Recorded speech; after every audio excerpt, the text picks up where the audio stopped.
Hello. Good afternoon, ma'am. Ngasi ka tingtog ka tabang mo sa linad. How was it? Previous question. खबर जो ही पाल सरके खबर जो खरा थे नहीं को खबर जो analysis तो सरके असीलो रगा तो रके को सी जहां तो तो कोई question number 25 और तो रके 25 तक ये हुसी लाते से तो question number 26 को मैम को भी को 26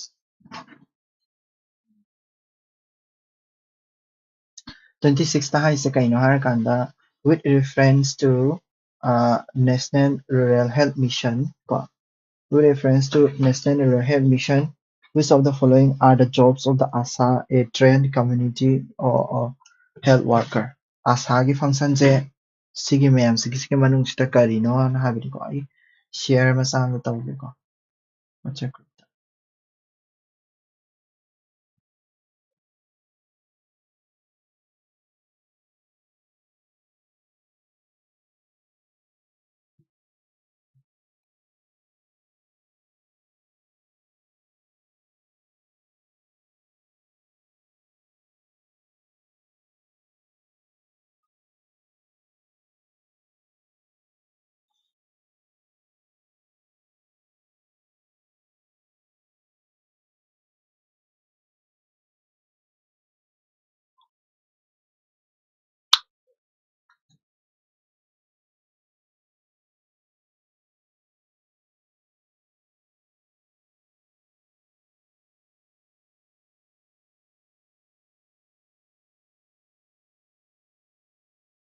ko ASA worker sin sigi function je kaino na hangmane ba ASA worker hai taragadi koina ko ASA worker sigi function je kaino hangmane ꯑꯩꯈꯣꯏꯒꯤ ꯑꯁꯥ ꯍꯥꯏꯇꯥꯔꯒꯗꯤ ꯑꯁꯥꯒꯤ ꯐꯨꯜ ꯐꯣꯝꯁꯦ ꯀꯩꯅꯣ accredited ꯀꯣ social health activist ꯍꯥꯏꯕꯅꯤ ꯀꯣ ꯃꯁꯤꯁꯦ ꯃꯣꯏꯅ ꯇꯧꯗꯣꯏꯁꯦ ꯀꯩꯅꯣ ꯍꯥꯏꯔꯒꯗꯤ ꯑꯁꯥ ꯋꯥꯔꯀꯔꯁꯤꯅ ꯅꯦꯁꯅꯦꯜ ꯍꯦꯜꯊ ꯃꯤꯁꯟꯒꯤ ꯃꯈꯥꯗ ꯄꯥꯡꯊꯣꯛꯄ ꯄꯤꯔꯛꯄ ꯍꯦꯜꯊꯀꯤ ꯐꯣꯔꯃꯦꯜ ꯍꯦꯜꯊ ꯀꯩꯅꯣ ꯍꯥꯏꯇꯥꯔꯦꯀꯣ ꯑꯩꯈꯣꯏꯒꯤ healthꯀꯤ scheme ꯃꯌꯥꯝ ꯅꯠꯇ꯭ꯔꯒ healthꯀꯤ facility ꯃꯌꯥꯝꯁꯤꯡꯁꯦ ꯀꯩꯅꯣꯒ ꯀꯅꯥꯒ ꯍꯥꯏꯗꯤ healthꯀꯤ facility ꯅꯠꯇ꯭ꯔꯒ doctor ꯑꯣꯏꯒꯦꯔꯥ nurse ꯑꯣꯏꯒꯦꯔꯥ ꯃꯣꯏ ꯃꯌꯥꯝꯗꯨꯒ ꯀꯅꯥꯒ patient ꯇꯨꯒ link ꯇꯧꯅꯅꯕꯒꯤ ꯄꯤꯔꯛꯄꯅꯦꯕ linking agent ꯍꯥꯏꯇꯥꯔꯦ ꯃꯣꯏꯁꯦ ꯀꯣ ꯑꯌꯥꯝꯕꯅ ꯑꯗꯨ ꯑꯣꯏꯇꯥꯔꯒꯗꯤ ꯀꯣꯏꯁꯟꯁꯤ ꯌꯦꯡꯉꯁꯤꯀꯣ ꯑꯁꯤ ꯃꯅꯨꯡꯁꯤꯗ accompanying women to the health facility for antenatal care checkup ꯀꯣ ꯑꯉꯥꯡ ꯄꯣꯛꯇ꯭ꯔꯤꯉꯩꯒꯤ ꯃꯃꯥꯡꯗ ꯑꯩꯈꯣꯏꯒꯤ ꯅꯨꯄꯤꯁꯤꯡꯁꯦ health facilityꯗ ꯆꯠꯃꯤꯟꯅꯕ ꯀꯣ ꯁꯤꯁꯤꯃ ꯑꯁꯥ ꯋꯥꯔꯀꯔꯅ ꯑꯗꯨꯝ ꯇꯧꯕ ꯊꯕꯛꯅꯤ ꯌꯥꯏ pregnancy test kit ꯀꯩꯅꯣ ꯇꯧꯔꯒ ꯑꯩꯈꯣꯏꯒꯤ pregnancy test kit ꯀꯩꯅꯣ ꯇꯧꯔꯒ pregnancy ꯑꯣꯏꯕ꯭ꯔꯥ ꯑꯣꯏꯗꯕ꯭ꯔꯥ detection ꯇꯧꯕ ꯁꯤꯁꯨ ꯌꯥꯏ ꯀꯩꯅꯣ ꯍꯥꯏꯔꯒꯗꯤ ꯁꯤꯒꯤ ꯃꯥꯒꯤ scheme ꯂꯩꯖꯩ pregnancy test kitꯁꯦ ꯃꯣꯏꯅ ꯀꯩ ꯍꯥꯏꯒꯦ ꯍꯥꯏꯔꯀꯥꯟꯗ niche ꯍꯥꯏꯌꯦꯕꯀꯣ niche adagi information on nutrition and immunization ꯍꯥꯏꯗꯤ ꯍꯤꯗꯥꯛ ꯀꯥꯞꯄꯒꯤ adagi hidak lantak ꯆꯥꯕꯒꯤ ꯀꯣ nutritionꯒꯤ ꯑꯗꯨꯒꯤ ꯃꯇꯥꯡꯗꯁꯨ information ꯄꯤ share ꯇꯧꯏ ꯆꯨꯝꯃꯤ ꯌꯥꯏ ꯁꯤꯁꯨ ꯀꯣ delivery of the baby ꯀꯩꯒꯨꯝꯕ ꯀꯥꯟꯗ ꯑꯁꯥꯅ delivery ꯇꯧꯋꯦ ꯍꯥꯏꯕꯕꯨꯗꯤ ꯄꯥꯎꯗꯤ ꯇꯥꯏ but ꯑꯁꯥ ꯍꯥꯏꯕꯁꯦ ꯑꯗꯨꯒꯨꯝꯕ ꯇꯧꯕ ꯉꯝꯕꯒꯤ ꯍꯥꯏꯗꯤ facilityꯗꯤ ꯇꯝꯕꯗꯤ ꯇꯝꯗꯦꯕ ꯃꯣꯏꯁꯦ ꯀꯣ ꯑꯗꯨꯗꯨꯅ delivery ꯇꯧꯕ ꯍꯥꯏꯕꯁꯤꯗꯤ ꯌꯥꯔꯔꯣꯏꯕ ꯃꯁꯤꯁꯦ red flag ꯅꯤꯀꯣ ꯑꯗꯨꯗꯨꯅ ꯃꯥꯁꯦ ꯑꯇꯩ ꯑꯍꯨꯝꯃꯛꯁꯤꯗꯤ ꯂꯣꯏꯅꯃꯛ इल्लनी ꯑꯗꯨꯗꯨꯒ मासे खतंग हाइदि delivery of baby से खतंग थबक तौररोइबको ꯑꯩꯈꯣꯏꯒꯤ ꯄꯩꯈꯥꯗ ꯑꯩꯈꯣꯏꯅ ꯁꯤ ꯍꯪꯉꯕꯅꯤꯅ ꯑꯩꯈꯣꯏꯅ ꯄꯩꯈꯥꯗ ꯀꯔꯤ ꯀꯔꯤ ꯄꯥꯕ ꯌꯥꯏ ꯍꯥꯏꯔꯒꯗꯤ ꯑꯩꯈꯣꯏꯒꯤ ꯑꯁꯥꯁꯤꯃ ꯄꯥꯕꯗꯤ ꯄꯥꯕꯤꯔꯅꯤ ꯍꯥꯏꯗꯤ ꯅꯦꯁꯅꯦꯜ ꯀꯩꯅꯣ ꯍꯦꯜꯊ ꯃꯤꯁꯟꯒꯤ ꯃꯇꯨꯡ ꯏꯟꯅ ꯑꯁꯥꯁꯤꯁꯨ ꯂꯥꯛꯏꯅꯤꯀꯣ ꯅꯦꯁꯅꯦꯜ ꯔꯨꯔꯦꯜ ꯍꯦꯜꯊ ꯃꯤꯁꯟꯒꯤ ꯃꯇꯨꯡ ꯏꯟꯅ ꯑꯩꯈꯣꯏ ANM ꯍꯥꯏꯅ ꯀꯥꯡꯕꯨ ꯑꯃꯁꯨ ꯂꯩꯌꯦꯕ ANM ꯍꯥꯏꯕꯗꯤ ꯀꯩꯅꯣ ꯑꯩꯈꯣꯏꯒꯤ ꯀꯩꯅꯣꯒꯤꯅꯦ ꯃꯁꯤꯁꯤꯅ ꯑꯩꯈꯣꯏꯒꯤ auxiliary nurse midwife ꯍꯥꯏꯕꯅꯦꯕꯀꯣ auxiliary nurse midwife ꯑꯗꯨꯒꯤꯁꯨ adum pasanba yaiko auxiliary nurse midwife haina nurse kangu group am leiri midwife oibako ada midwife habidi angang senaba midani ko adagi AWW hainanasu lairi AWW Angalwadi workers in angang masagi ko angang masagi nutrition gi adugi basusu pasan be ko adusu pasan be national janani suraksha yojana ko adugumba ka dum pasan be ko haidi health mission gi oina next question namu yengse ko next question sina koi si je question chai ko ding edum hanglai rabani government of India ek natraga historical background da yaw do Indian polity gi ko historical background da koi ki kai hai ni event karo da su dum yaw history gi oina this is important yam oi ko chai ko ding edum hanglai do rabani question se si gi question se government of India ek 1919 se pasana khagdra ga di yaro chai na ri se kai na ga di government of India ek ahum lei ko GOI ek amana 1909 ko amana 1920 1919 amana 1935 सुमाइना लई को मोय अहुम सिगी खेनाबदो फजना खंगदबने मोय अहुम सिदा करी करी तवी मोय अहुम सिदा करी करी हान हुदोकी काइ से खंगदबने को अदुगा गवर्नमेंट ऑफ इंडिया एक 1909 से अखोइना ममिंग अतोप से करी हाइगे हारा कांदा 1909 से अखोइना मोली मिंटो हाय मोली मिंटो मसी सिना आदि गवर्नमेंट ऑफ इंडिया 1919 सिना सिजना मोंटागो क्लेम्स व्हाट हाय को मोंटागो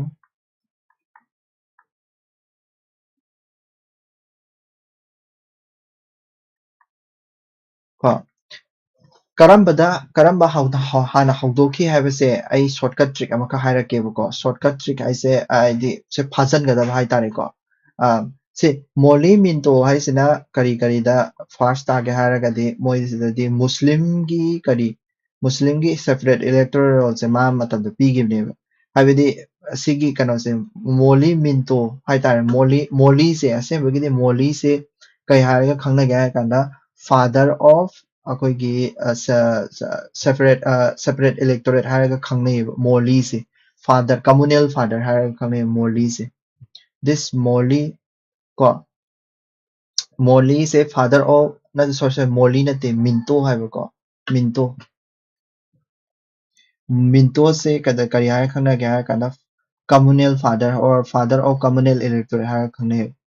माना हौदोखिबने को अदु तारगदि कम्युनल इलेक्टोरेट की फादर ने हारबनिना मागी मतमदा हौरम तामनी अखोगी मुस्लिम इलेक्टोरेट को अदु असिगी GOI 1919 सिदसु आदि अखोगी सेपरेट इलेक्टोरेट तवी सेपरेट इलेक्टोरेट मसिदैसा तवबसिना अखोगी सिक्स अदगी क्रिश्चियंस को सिदना 1935 तना डिप्रेस क्लास अदगी वुमेन लेबर मोगी सेपरेट इलेक्टोरेट से कन्ना तवे कन्ना पीएबो को सिदैसा अदगी कदोगे हारा कांदा डायरकी सिदि कराइदगी होगी सिगी GOI 19 मयाई सुबिसदगी होगिने डायरकी अदुसु डायरकी से कराइ वाइदा इंट्रोड्यूस तोबा डायरकी प्रोविंस इंट्रोड्यूस तोबा dyarchy सिदना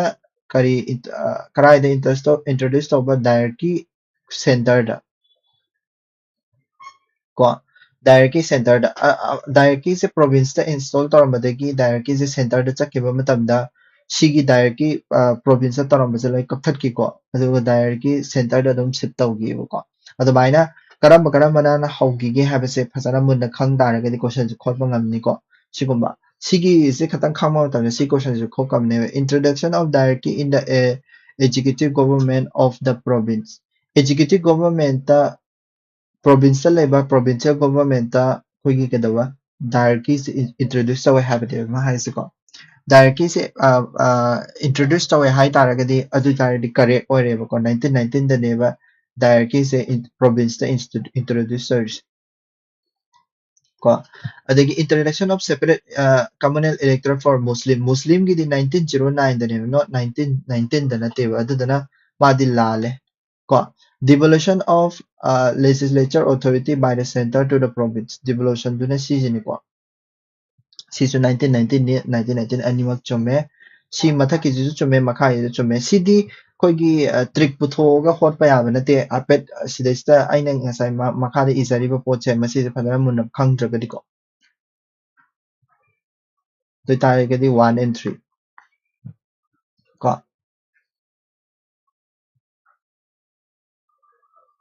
next 28 Indian freedom struggle the National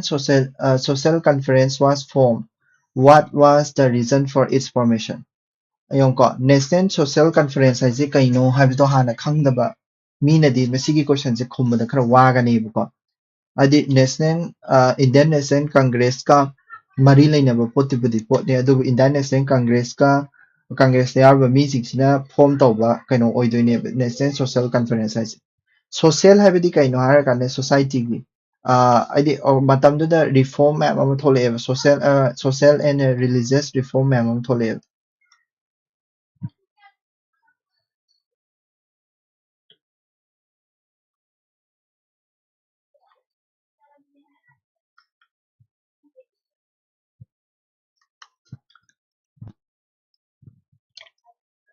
ꯃꯇꯝꯗꯨꯗ ꯁꯣꯁꯤꯌꯦꯜ ꯔꯤꯐꯣꯔꯝ ꯃꯌꯥꯝꯁꯤꯡꯁꯦ ꯑꯩꯈꯣꯏꯒꯤ ꯄꯣꯂꯤꯇꯤꯀꯦꯜꯒ ꯁꯣꯁꯤꯌꯦꯜꯒꯁꯦ ꯇꯣꯈꯥꯏ ꯇꯥꯅꯕꯒꯤꯗꯃꯛꯇ ꯀꯩꯅꯣꯁꯤꯡꯁꯤꯅ ꯏꯟꯗꯤꯌꯥꯟ ꯅꯦꯁꯅꯦꯜ ꯀꯪꯒ꯭ꯔꯦꯁꯅ ꯍꯥꯏꯗꯤ ꯋꯥꯈꯜꯗ ꯈꯟꯖꯩꯌꯦꯕ ꯍꯥꯏꯗꯤ ꯁꯣꯁꯤꯌꯦꯜ ꯔꯤꯂꯤꯖꯤꯌꯁ ꯔꯤꯐꯣꯔꯝ ꯃꯌꯥꯝ ꯑꯃ ꯂꯥꯛꯏꯁꯦ ꯃꯁꯤꯁꯦ ꯇꯣꯈꯥꯏꯅ ꯇꯧꯅꯕ ꯍꯥꯏꯗꯤ ꯃꯣꯏꯁꯦ ꯄꯨꯂꯞ ꯄꯨꯟꯁꯤꯟꯅꯕꯒꯤꯗꯃꯛꯇ ꯑꯣꯔꯒꯅꯥꯏꯖꯦꯁꯟ ꯑꯃꯈꯛ ꯁꯦꯝꯈꯤꯕꯀꯣ ꯏꯟꯗꯤꯌꯟ ꯅꯦꯁꯅꯦꯜ ꯀꯪꯒ꯭ꯔꯦꯁꯀꯤ ꯃꯔꯛꯇꯒꯤ ꯅꯦꯁꯅꯦꯜ ꯁꯣꯁꯤꯌꯦꯜ ꯀꯟꯐꯔꯦꯟꯁ ꯍꯥꯏꯁꯦ ꯑꯗꯨꯗꯨꯅꯦꯕ ꯆꯍꯤ 2 ꯈꯨꯗꯤꯡꯒꯤ ꯎꯅꯗꯣꯏꯅꯤꯀꯣ ꯆꯍꯤ 2 ꯈꯨꯗꯤꯡꯒꯤ ꯎꯅꯔꯒ ꯀꯩꯅꯣ ꯇꯧꯗꯣꯏꯅꯦ ꯍꯥꯏꯗꯤ ꯃꯁꯤꯁꯦ ꯆꯍꯤ 2 ꯈꯨꯗꯤꯡꯒꯤ ꯎꯅꯕꯁꯦ ꯏꯟꯗꯤꯌꯟ ꯅꯦꯁꯅꯦꯜ ꯀꯪꯒ꯭ꯔꯦꯁꯅ ꯎꯅꯕ ꯂꯣꯏꯔꯕ ꯃꯇꯨꯡꯗ ꯇꯧꯋꯦꯕꯀꯣ ꯃꯣꯏꯁꯦ ꯏꯟꯗꯤꯌꯟ ꯅꯦꯁꯅꯦꯜ ꯀꯪꯒ꯭ꯔꯦꯁꯀꯤ ꯎꯅꯕ ꯂꯥꯛꯄ ꯃꯇꯝꯗꯨꯗ ꯑꯗꯨꯝ ꯃꯁꯤꯒꯤ ꯅꯦꯁꯅꯦꯜ ꯁꯣꯁꯤꯌꯦꯜ ꯀꯟꯐꯔꯦꯟꯁꯁꯦ ꯑꯗꯨꯝ ꯄꯥꯡꯊꯣꯛꯑꯦꯕꯀꯣ ꯑꯗꯨꯗꯣ ꯀꯩꯗꯧꯒꯦ ꯍꯥꯏꯔꯀꯥꯟꯗ ꯑꯌꯥꯝꯕꯅ ꯅꯦꯁꯅꯦꯜ ꯁꯣꯁꯤꯌꯦꯜ ꯀꯟꯐꯔꯦꯟꯁꯁꯦ ꯀꯅꯥꯅ ꯍꯧꯗꯣꯛꯈꯤꯒꯦ ꯍꯥꯏꯔꯒꯗꯤ ꯗꯤꯁ ꯅꯦꯁꯅꯦꯜ ꯁꯣꯁꯤꯌꯦꯜ ꯀꯟꯐꯔꯦꯟꯁꯁꯦ ꯀꯅꯥꯅ ꯍꯧꯗꯣꯛꯈꯤ M.G. Ranal ꯀꯣ M.G. Ranalꯅ ꯍꯧꯗꯣꯛꯈꯤꯕꯅꯦꯕ ꯑꯗꯨꯗꯨꯅ ꯄꯣꯂꯤꯇꯤꯀꯦꯜ ꯏꯀꯣꯅꯣꯃꯤꯛꯀꯤꯁꯤꯅ INCꯅ ꯄꯥꯏꯔꯅꯤ ꯁꯣꯁꯤꯌꯦꯜ ꯔꯤꯂꯤꯖꯤꯌꯁ ꯔꯤꯐꯣꯔꯝ ꯁꯣꯁꯤꯌꯦꯜ ꯁꯣꯁꯥꯏꯇꯤꯒꯤ ꯌꯦꯡꯁꯤꯟꯕꯁꯤꯅ ꯀꯅꯥꯅ ꯌꯦꯡꯁꯤꯜꯂꯅꯤ ꯀꯣ ꯉꯁꯥꯏꯒꯤ ꯏꯟꯗꯤꯌꯟ ꯅꯦꯁꯅꯦꯜ ꯁꯣꯁꯤꯌꯦꯜ ꯀꯟꯐꯔꯦꯟꯁꯅ ꯌꯦꯡꯁꯤꯟꯗꯣꯏꯅꯦꯕꯀꯣ ꯑꯗꯨꯗꯨꯒ ꯀꯩꯗꯧꯒꯦ ꯍꯥꯏꯔꯀꯥꯟꯗ ꯇꯣꯈꯥꯏꯅ ꯍꯥꯏꯗꯤ ꯑꯗꯨꯃꯥꯏꯅ ꯇꯣꯈꯥꯏꯅ ꯇꯣꯈꯥꯏꯅ ꯊꯕꯛ ꯇꯧꯅꯔꯛꯑꯕꯅꯤꯅ ꯏꯐꯤꯁꯤꯌꯦꯟꯁꯤꯁꯨ ꯋꯥꯡꯈꯠꯂꯛꯑꯅꯤꯀꯣ ꯌꯦꯡꯁꯤꯀꯣ ꯃꯥꯏ ꯑꯣꯞꯁꯟꯁꯤꯡꯁꯦ different social reforms groups or organisation of Bengal ꯌꯦꯡꯉꯨꯀꯣ ꯍꯧꯖꯤꯛ ꯍꯥꯏꯗꯤ Indian National Congress-ꯇ ꯍꯥꯏꯗꯤ ꯕꯦꯡꯒꯜ ꯈꯛꯇ ꯅꯠꯇꯦꯕ ꯃꯤ ꯃꯌꯥꯝ ꯑꯃ ꯂꯩꯔꯤꯁꯦ ꯑꯣꯔ ꯕꯦꯡꯒꯜ ꯈꯛꯇ ꯅꯠꯇꯦꯕ ꯑꯩꯈꯣꯏꯒꯤ ꯃꯨꯚꯃꯦꯟ ꯃꯌꯥꯝ ꯑꯃ ꯂꯥꯛꯏꯁꯦ ꯑꯗꯣ ꯁꯤꯗꯩꯁꯤꯗ ꯅꯦꯁꯅꯦꯜꯁꯨ ꯍꯥꯏꯔꯦ ꯁꯣꯁꯤꯌꯦꯜ ꯀꯟꯐꯔꯦꯟꯁꯁꯨ ꯍꯥꯏꯔꯦ ꯑꯗꯨꯗꯨꯒ ꯍꯥꯏꯗꯤ ꯄꯨꯔꯥ ꯍꯣꯜ ꯏꯟꯗꯤꯌꯥꯒꯤ ꯑꯣꯏꯗꯣꯏꯅꯦ ꯕꯦꯡꯒꯜ ꯈꯛꯇꯪꯗꯤ ꯑꯣꯏꯔꯣꯏꯕ ꯃꯁꯤꯗꯅ ꯕꯦꯡꯒꯜ ꯌꯥꯎꯔꯛꯄꯗꯒꯤꯅꯤ ꯔꯦꯗ ꯐ꯭ꯂꯦग ꯑꯣꯏꯔꯅꯤꯀꯣ body to discuss the issue of a large interest to prepare appropriate petition representations to the government. ꯀꯣ ꯍꯥꯏꯗꯤ ꯕꯦꯡꯒꯜꯒꯤ ꯔꯤꯖꯅꯦꯜ ꯂꯦꯚꯦꯜꯗ ꯂꯩꯔꯤꯕ ꯁꯣꯁꯥꯏꯇꯤ ꯃꯌꯥꯝꯁꯤꯡꯁꯦ ꯌꯨꯅꯥꯏꯠ ꯇꯧꯔꯒ ꯂꯥꯔꯖꯔ ꯏꯟꯇꯔꯦꯁ ꯑꯃ ꯍꯥꯏꯗꯤ ꯀꯩꯅꯣ ꯑꯃ ꯍꯥꯏꯗꯤ ꯔꯤꯄ꯭ꯔꯖꯦꯟꯇꯦꯁꯟ ꯒꯣꯚꯔꯟꯃꯦꯟꯇ ꯂꯥꯔꯖꯔ ꯔꯤꯄ꯭ꯔꯖꯦꯟꯇꯦꯁꯟ ꯑꯃ ꯇꯧꯅ ꯍꯥꯏꯕꯒꯤ ꯋꯥꯔꯤꯅꯤꯀꯣ ꯁꯤꯁꯦ ꯂꯥꯟꯗꯧ ꯃꯥꯜꯂꯤꯀꯣ ꯕꯦꯡꯒꯜ ꯈꯛꯇꯪꯒꯤ ꯍꯥꯏꯕ ꯃꯑꯣꯡ ꯑꯃꯗ ꯍꯥꯏ Indian National Congress did not want to include social reform in its deliberation and decided to form a separate body for such purpose. ꯍꯥꯏꯗꯤ Indian National Congressꯅ ꯀꯩꯗꯧꯒꯦ ꯍꯥꯏꯔꯀꯥꯟꯗ ꯑꯩꯈꯣꯏꯒꯤ ꯃꯥꯒꯤ social reformꯁꯦ ꯃꯥ ꯄꯥꯝꯗꯦꯕ ꯀꯩꯁꯨ ꯀꯣ social reformꯁꯦ ꯄꯥꯝꯗꯦꯕ social reformꯁꯦ ꯇꯣꯈꯥꯏꯅ ꯇꯥꯅꯤꯡꯉꯦꯕ ꯍꯥꯏꯕꯗꯤ ꯃꯥꯒꯤꯁꯨ ꯇꯣꯉꯥꯟꯕ ꯑꯃꯅꯤ ꯃꯣꯏꯅ INC ꯍꯥꯏꯗꯤ Indian National Congressꯅ ꯇꯧꯔꯤꯁꯦ ꯑꯦꯗꯃꯤꯅꯤꯁꯇ꯭ꯔꯦꯁꯟ ꯀꯩꯅꯣꯒ ꯑꯩꯈꯣꯏꯒꯤ Indian National Congressꯅ ꯃꯔꯨ ꯑꯣꯏꯅ ꯇꯧꯔꯤꯁꯦ executive function ꯉꯥꯛꯇꯅꯦꯕꯀꯣ executive ꯅꯠꯇ꯭ꯔꯦ ꯍꯥꯏꯔꯒꯅ political function ꯉꯥꯛꯇꯅꯦꯕ not ꯑꯩꯈꯣꯏꯒꯤ ꯀꯩ ꯍꯥꯏꯅꯤ ꯉꯁꯤꯒꯤ Indian National social functionꯗꯤ ꯌꯥꯝ ꯄꯥꯛꯅ ꯇꯧꯗꯦꯕꯀꯣ ꯑꯗꯨꯗꯨꯒꯤꯅꯤꯀꯣ ꯁꯤꯗꯩꯁꯤꯗ ꯂꯥꯛꯏꯁꯦ National Congress did not want to include social reforms in its deliberation and decided to form a separate body for such a purpose. ꯁꯤꯁꯤꯃ ꯆꯨꯝꯃꯅꯤꯀꯣ Bꯁꯤꯃ ꯆꯨꯝꯃꯅꯤ ꯀꯣ adagi mo Beramsi Malabari and M.C. Ranade decided to bring sisiniko ngasagi huziki hariba Indian National Social Conference so puthokiba nupa ani do sisiniko moina decide taweba to bring together all the social reforms group of the country under one organization ko ꯑꯁꯦꯡꯕꯒꯤꯗꯤ social reform ꯃꯌꯥꯝꯁꯤꯡꯁꯦ ꯂꯣꯏꯅꯃꯛ ꯍꯥꯞꯆꯟꯕꯗꯤ ꯌꯥꯔꯣꯏ social reforms ꯃꯌꯥꯝ ꯑꯃ ꯂꯥꯛꯏꯀꯣ social reform ꯃꯌꯥꯝꯁꯤꯡꯁꯦ ꯂꯣꯏꯅꯃꯛ ꯑꯩꯈꯣꯏꯒꯤ ꯐꯥꯖꯟ ꯄꯨꯟꯁꯟꯕꯗꯤ ꯌꯥꯔꯣꯏꯕ ꯀꯣ ꯑꯗꯨꯗꯨꯅ ꯁꯤꯁꯨ ꯃꯥꯟꯗꯦꯀꯣ ꯍꯥꯏꯗꯤ ꯐꯥꯖꯟ ꯄꯨꯟꯁꯟꯕ ꯌꯥꯔꯣꯏꯗꯕ ꯄꯣꯠ ꯑꯃ ꯐꯥꯖꯟ ꯄꯨꯟꯁꯟꯅꯕ decide to bring together all the social reforms groups of the country under one organization organization ꯑꯃꯗ ꯊꯝꯅꯕꯒꯤ ꯇꯧꯔꯛꯄꯁꯦ ꯃꯁꯤꯁꯨ ꯑꯩꯗꯤ ꯍꯥꯏꯐꯦꯠ ꯂꯥꯟꯗꯧ ꯃꯥꯜꯂꯦꯕ ꯀꯩꯒꯤꯅꯣ ꯍꯥꯏꯔꯒꯗꯤ ꯑꯩꯈꯣꯏꯒꯤ ꯀꯩ ꯍꯥꯏꯅꯤ social group social ꯀꯩꯅꯣ ꯍꯥꯏꯕꯅꯦꯕ ꯑꯩꯈꯣꯏꯒꯤ national social conference ꯍꯥꯏꯕꯅꯦꯕꯀꯣ ꯑꯗꯨꯗꯨꯅ ꯂꯣꯠꯁꯤꯜꯂꯒ ꯊꯝꯕꯗꯤ ꯌꯥꯔꯔꯣꯏꯀꯣ ꯑꯗꯨꯗꯨꯅ none of the ꯁꯤꯁꯨ ꯂꯥꯜꯂꯅꯤ ꯀꯌꯥ ꯇꯥꯍꯧꯔꯦ B ꯇꯥꯔꯦ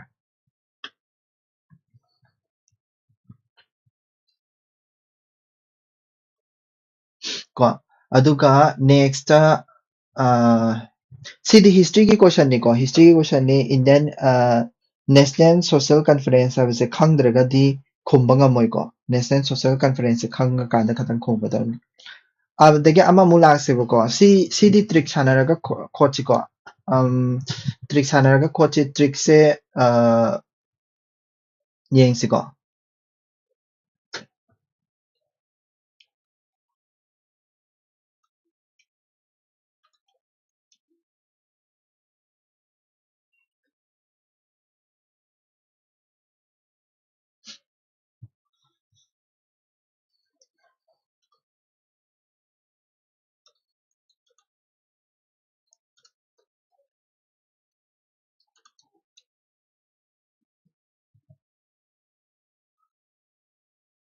ꯀꯣ ꯌꯦꯡꯁꯤ ꯁꯤ ꯌꯥꯝꯅ which of the following parties were established by Dr. B.R. Ambedkar Dr. B.R. Ambedkarna establish ꯇꯧꯔꯝꯕ ꯑꯩꯈꯣꯏꯒꯤ ꯄꯥꯔꯇꯤꯁꯤꯡꯗꯣ ꯍꯥꯏꯌꯨ ꯍꯥꯏꯕꯅꯤ ꯁꯤ ꯑꯗꯨꯝ ꯐꯥꯔꯒ ꯂꯩꯒꯗꯕ ꯄꯣꯠꯅꯤꯀꯣ ꯗꯥꯛꯇꯔ ꯕꯤ ꯑꯥꯔ ꯑꯝꯕꯦꯗꯀꯔꯅ ꯄꯨꯊꯣꯛꯑꯝꯕ ꯑꯣꯔꯒꯅꯥꯏꯖꯦꯁꯟ ꯃꯌꯥꯝ ꯑꯃ ꯂꯩ ꯃꯥꯒꯤ ꯈꯕꯔꯕꯨ ꯑꯣꯏꯕꯣ ꯑꯃꯕꯨ ꯑꯣꯏꯕꯣ ꯕꯠ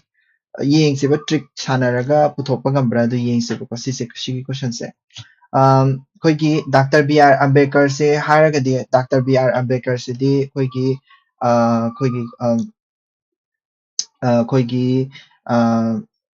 ꯍꯥꯏꯗꯤ ꯀꯩꯅꯣꯒꯤ ꯑꯩꯈꯣꯏꯒꯤ ꯁꯦꯗꯨꯜ ꯀꯥꯁꯀꯤ ꯃꯤ ꯍꯥꯏꯇꯥꯔꯦꯀꯣ ꯗꯂꯤꯠꯀꯨꯝꯕꯒꯤ ꯑꯗꯨꯒꯨꯝꯕꯒꯤ ꯗ ꯐꯣꯀꯁ ꯌꯥꯝ ꯇꯧꯋꯦꯕꯀꯣ ꯍꯥꯏꯇꯥꯔꯦ ꯑꯗꯨꯒꯨꯝꯕꯗ ꯐꯣꯀꯁ ꯌꯥꯝ ꯇꯧꯋꯦꯕ ꯀꯩꯒꯤꯅꯣ ꯍꯥꯏꯔꯒꯗꯤ ꯗꯂꯤꯠꯀꯨꯝꯕ ꯑꯗꯒꯤ ꯀꯔꯤꯒꯨꯝꯕꯗ ꯐꯣꯀꯁ ꯇꯧꯋꯤ ꯃꯥꯗꯤ ꯀꯩꯗꯧꯒꯦ ꯍꯥꯏꯔꯀꯥꯟꯗ ꯋꯥꯔꯀꯔꯁ ꯀꯣ ꯋꯥꯔꯀꯔꯁꯀꯤ ꯋꯥꯔꯀꯔꯁꯀꯨꯝꯕ ꯑꯗꯨꯒꯨꯝꯕꯗꯗꯤ ꯌꯥꯝ ꯐꯣꯀꯁ ꯇꯧꯗꯦꯕ ꯑꯗꯨꯗꯨꯅ peasant and workers party of India ꯍꯥꯏꯇꯥꯔꯒꯗꯤ ꯃꯁꯤꯗꯤ ꯁꯣꯁꯤꯌꯦꯂꯤꯁ ꯄꯥꯔꯇꯤꯅꯦꯕ ꯁꯣꯁꯤꯌꯦꯂꯤꯁ ꯄꯥꯔꯇꯤꯁꯤꯗꯤ ꯀꯩꯅꯣ ꯑꯝꯕꯦꯗꯀꯔꯅ ꯀꯥ ꯍꯦꯟꯅ ꯂꯨꯝꯅ ꯂꯧꯗꯦꯕ ꯁꯦꯗꯨꯜ ꯀꯥꯁ ꯐꯦꯗꯔꯦꯁꯟ ꯃꯁꯤꯗꯤ ꯌꯥꯝ ꯂꯨꯝ ꯂꯧꯔꯅꯤꯀꯣ ꯑꯝꯕꯦꯗꯀꯔ ꯌꯥꯎꯗꯕ ꯌꯥꯔꯔꯣꯏ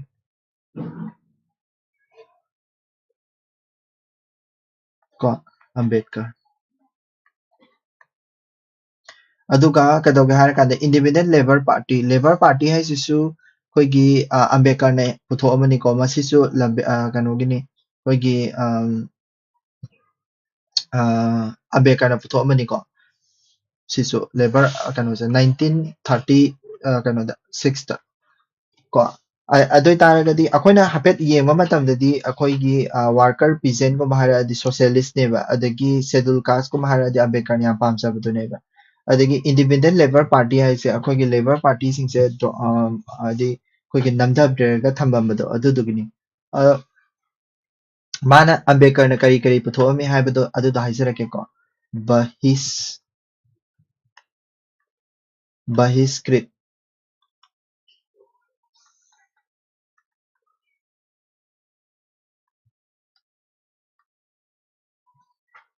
ꯃꯁꯤꯁꯤꯅ 1924ꯗꯅꯤꯀꯣ 1ꯗ ꯑꯗꯒꯤ ꯃꯍꯥꯠ ꯁꯇ꯭ꯌꯒ꯭ꯔꯍꯒꯁꯦ ꯃꯥꯅ ꯄꯨꯊꯣꯛꯑꯝꯃꯤꯅꯤ ꯖꯔꯅꯦꯜ ꯍꯥꯏꯗꯤ ꯃꯥꯅ ꯄꯨꯊꯣꯛꯑꯕ ꯖꯔꯅꯦꯜ ꯍꯥꯏꯇꯥꯔꯦꯀꯣ ꯖꯔꯅꯦꯜ ꯅ꯭ꯌꯨꯁꯄꯦꯄꯔ ꯄꯨꯊꯣꯛꯑꯝꯃꯤꯁꯦ ꯖꯅꯇꯥ ꯕꯍꯤꯁꯀꯤꯠ ꯕ꯭ꯔꯥꯗꯠ ꯀꯥꯏꯅꯒ ꯄꯨꯊꯣꯛꯑꯝꯃꯤꯀꯣ ꯑꯗꯒꯤ ꯃꯣꯛꯅꯌꯛ ꯀꯥꯏꯅꯁꯨ ꯄꯨꯊꯣꯛꯑꯝꯃꯤ adagi BR Ambedkar se panwa matamda khoi Punapek ai se kaino khoi depressed class ka khoi general category hai tare ko khoi BR Ambedkar ki kano sorry Punapek hai depressed class ki khoi hanadi depressed class ki separate electorate piramane ba Punapek se na maram orakanda separate electorate to reservation do ina onthoki bai tare ko adu Punapek se khoi Gandhi khoi Gandhi ga kano ga sign tawna deni ko khoi Ambedkar ga sign tawna deni ko Punapek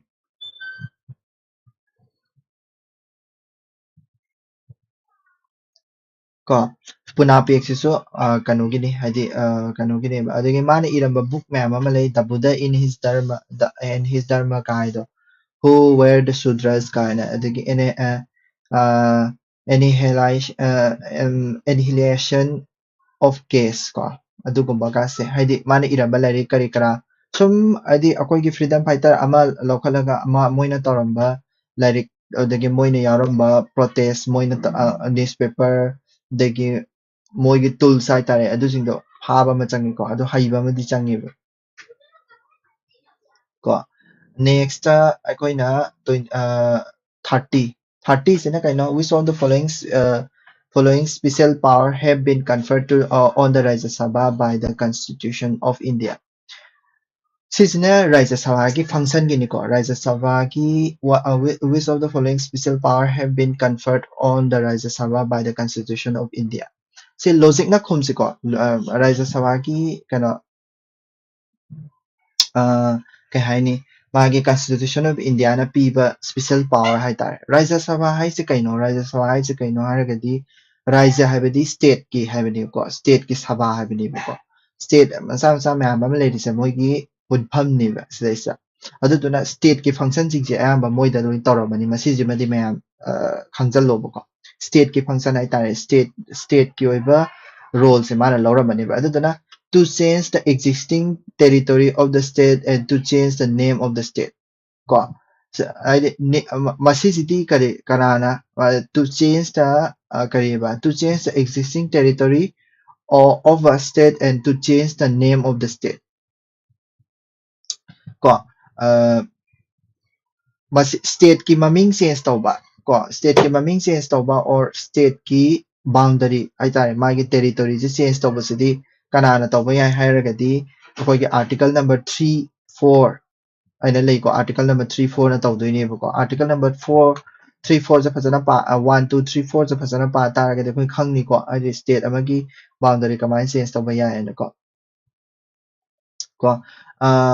mas kano se haidi akoigi bagi power la hairadi Rajya Sabha ki power la hairagadi masi se Rajya Sabha ki power nateba Lok Sabha da khatang power se layeba ko to change the existing territory of state and to change the name of the state ko next to pass a resolution empowering the parliament to make the laws in the state list and to create one or more all Indian service masisina state list tagi semba hamne ko state list tagi semba hai taragadi state ki function gi oidone ba adoi taragadi masidi Rajya Sabha gi mathau ne ba sisina ko simadi nate ko state ki function chu nate masidi state ki maming matha change tawbani state ki maming matha change tawbani pura constitutional amendment ko bani ko constitutional amendment sidi akhona so haidi mamanda su khange ko constitutional amendment or any type of khoigi money bill hai tare ko asi jing sidi joint sitting chu phamna de ko aduga khoigi constitutional amendment sidi asembagidi constitutional amendment se both Lok Sabha amsung Rajya Sabha da pukhat pe ai ko adugi matang da ai hierarchy ge sigi ko option jing sa hana khot ki se ko state ki function gi hai taragadi sima leirani ko aduga to amend the election procedure of the president and to define the pension of the president after his or her retirement sisu yade ko si state ki function gi nate to define the election commission is independent body amani madugi function kari kara determine the wahib su yadre last si ani se katanga hore si ani sidagi aikoina 50-50 ꯍꯥꯏꯗꯤ ꯆꯥꯟꯁꯇꯣ ꯌꯦꯡꯉꯅꯤ 50-50 ꯑꯗꯨꯗꯨꯒ ꯁ꯭ꯇꯦꯠꯀꯤ ꯐꯪꯁꯟꯒꯤ ꯇꯧꯗꯣꯏꯅꯦꯕꯀꯣ ꯍꯥꯏꯕꯗꯤ ꯔꯥꯖ꯭ꯌ ꯁꯚꯥꯁꯦ ꯃꯥꯒꯤ ꯔꯥꯖ꯭ꯌ ꯁꯚꯥ ꯍꯥꯏꯁꯦ ꯀꯩꯅꯣ ꯃꯦꯟꯂꯤ ꯁ꯭ꯇꯦꯠꯀꯤ ꯐꯪꯁꯟꯗꯨꯒꯤ ꯇꯧꯅꯕꯒꯤ ꯈꯛꯇꯪꯒꯤꯅꯦꯕꯀോ ꯑꯗꯨꯗꯨꯅ ꯁ꯭ꯇꯦꯠꯅ ꯐꯖꯅ ꯔꯤꯄ꯭ꯔꯖꯦꯟ ꯇꯧꯕꯁꯨ ꯔꯥꯖ꯭ꯌ ꯁꯚꯥꯁꯤꯅꯦꯕꯀꯣ ꯑꯗꯨꯅ ꯁ꯭ꯇꯦꯠ ꯂꯤꯁꯁꯤꯅ ꯈ꯭ꯋꯥꯏ ꯆꯥꯟꯅꯔꯦ ꯑꯗꯨꯗꯨꯅ ꯕꯤꯁꯦ ꯈꯣꯠꯇꯣꯏꯅꯤꯀꯣ ꯕꯤꯁꯦ ꯆꯨꯝꯃꯤꯀꯣ ꯑꯩ ꯐꯦꯛ ꯈꯔ ꯍꯥꯏꯔꯛꯀꯦ ꯑꯩꯈꯣꯏꯒꯤ ꯀꯩ ꯍꯥꯏꯅꯤ ꯂꯣꯛ ꯁꯚꯥꯗ ꯈꯛꯇꯪ ꯄꯨꯊꯣꯛꯀꯗꯕ ꯕꯤꯜ ꯀꯔꯝꯕ ꯂꯩꯒꯦ ꯂꯣꯛ ꯁꯚꯥꯗ ꯈꯛꯇꯪ ꯄꯨꯊꯣꯛꯀꯗꯕ ꯂꯣꯛ ꯁꯚꯥꯗ ꯈꯛꯇꯪ ꯄꯨꯊꯣꯛꯀꯗꯕ ꯕꯤꯜꯁꯦ ꯀꯔꯝꯕꯅꯣ ꯍꯥꯏꯔꯒꯗꯤ ꯃꯅꯤ ꯕꯤꯜ ꯀꯣ ꯃꯅꯤ ꯕꯤꯜ ꯑꯗꯒꯤ ꯅꯣ ꯀꯟꯐꯤꯗꯦꯟꯁ ꯕꯤꯜ ꯃꯣꯁꯟ ꯑꯗꯒꯤ ꯐꯥꯏꯅꯥꯟꯁꯤꯌꯦꯜ ꯕꯤꯜ ꯀꯣ ꯑꯗꯨꯒ ꯑꯅꯤꯃꯛꯇ ꯄꯨꯊꯣꯛꯄ ꯌꯥꯕꯗꯤ ꯂꯣꯛ ꯁꯚꯥ ꯕꯣꯠ ꯂꯣꯛ ꯁꯚꯥ ꯔꯥꯖ꯭ꯌ ꯁꯚꯥ ꯑꯅꯤꯃꯛꯇ ꯄꯨꯊꯣꯛꯄ ꯌꯥꯕꯗꯤ ꯀꯔꯤ ꯂꯩ ꯑꯅꯤꯃꯛꯇ ꯄꯨꯊꯣꯛꯄ ꯌꯥꯕꯗꯤ ꯑꯣꯔꯗꯤꯅꯔꯤ ꯕꯤꯜ ꯀꯣ ꯑꯗꯒꯤ ꯀꯟꯁꯇꯤꯇ꯭ꯌꯨꯁꯅꯦꯜ ꯑꯦꯃꯦꯟꯗꯃꯦꯟ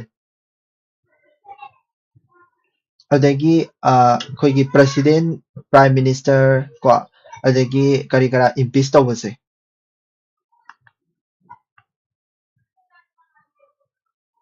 ꯑꯗꯨꯒ ꯀꯔꯤꯒ ꯍꯥꯏꯔꯀꯥꯟꯗ ꯑꯩꯈꯣꯏꯒꯤ ꯏꯝꯄꯤꯆꯃꯦꯟ ꯇꯧꯕ ꯑꯗꯒꯤ ꯏꯃꯔꯖꯦꯟꯁꯤ ꯂꯥꯎꯊꯣꯛꯄ ꯃꯁꯤꯁꯨ ꯀꯩꯗꯧꯒꯦ ꯍꯥꯏꯔꯀꯥꯟꯗ ꯑꯅꯤꯃꯛꯇꯒꯤ ꯄꯥꯔꯂꯤꯌꯥꯃꯦꯟ ꯑꯅꯤꯃꯛꯇꯒꯤ ꯂꯥꯎꯊꯣꯔꯛꯀꯗꯣꯏꯅꯦꯕꯀꯣ ꯑꯗꯨꯒ ꯖꯣꯏꯟ ꯁꯤꯇꯤꯡ ꯑꯩꯈꯣꯏꯒꯤ ꯖꯣꯏꯟ ꯁꯤꯇꯤꯡ ꯂꯩꯇꯕ ꯖꯣꯏꯟ ꯁꯤꯇꯤꯡꯁꯦ ꯂꯩꯕꯁꯤꯡꯁꯦ ꯍꯥꯟꯅ ꯍꯥꯏꯔꯛꯀꯦꯀꯣ ꯖꯣꯏꯟ ꯁꯤꯇꯤꯡ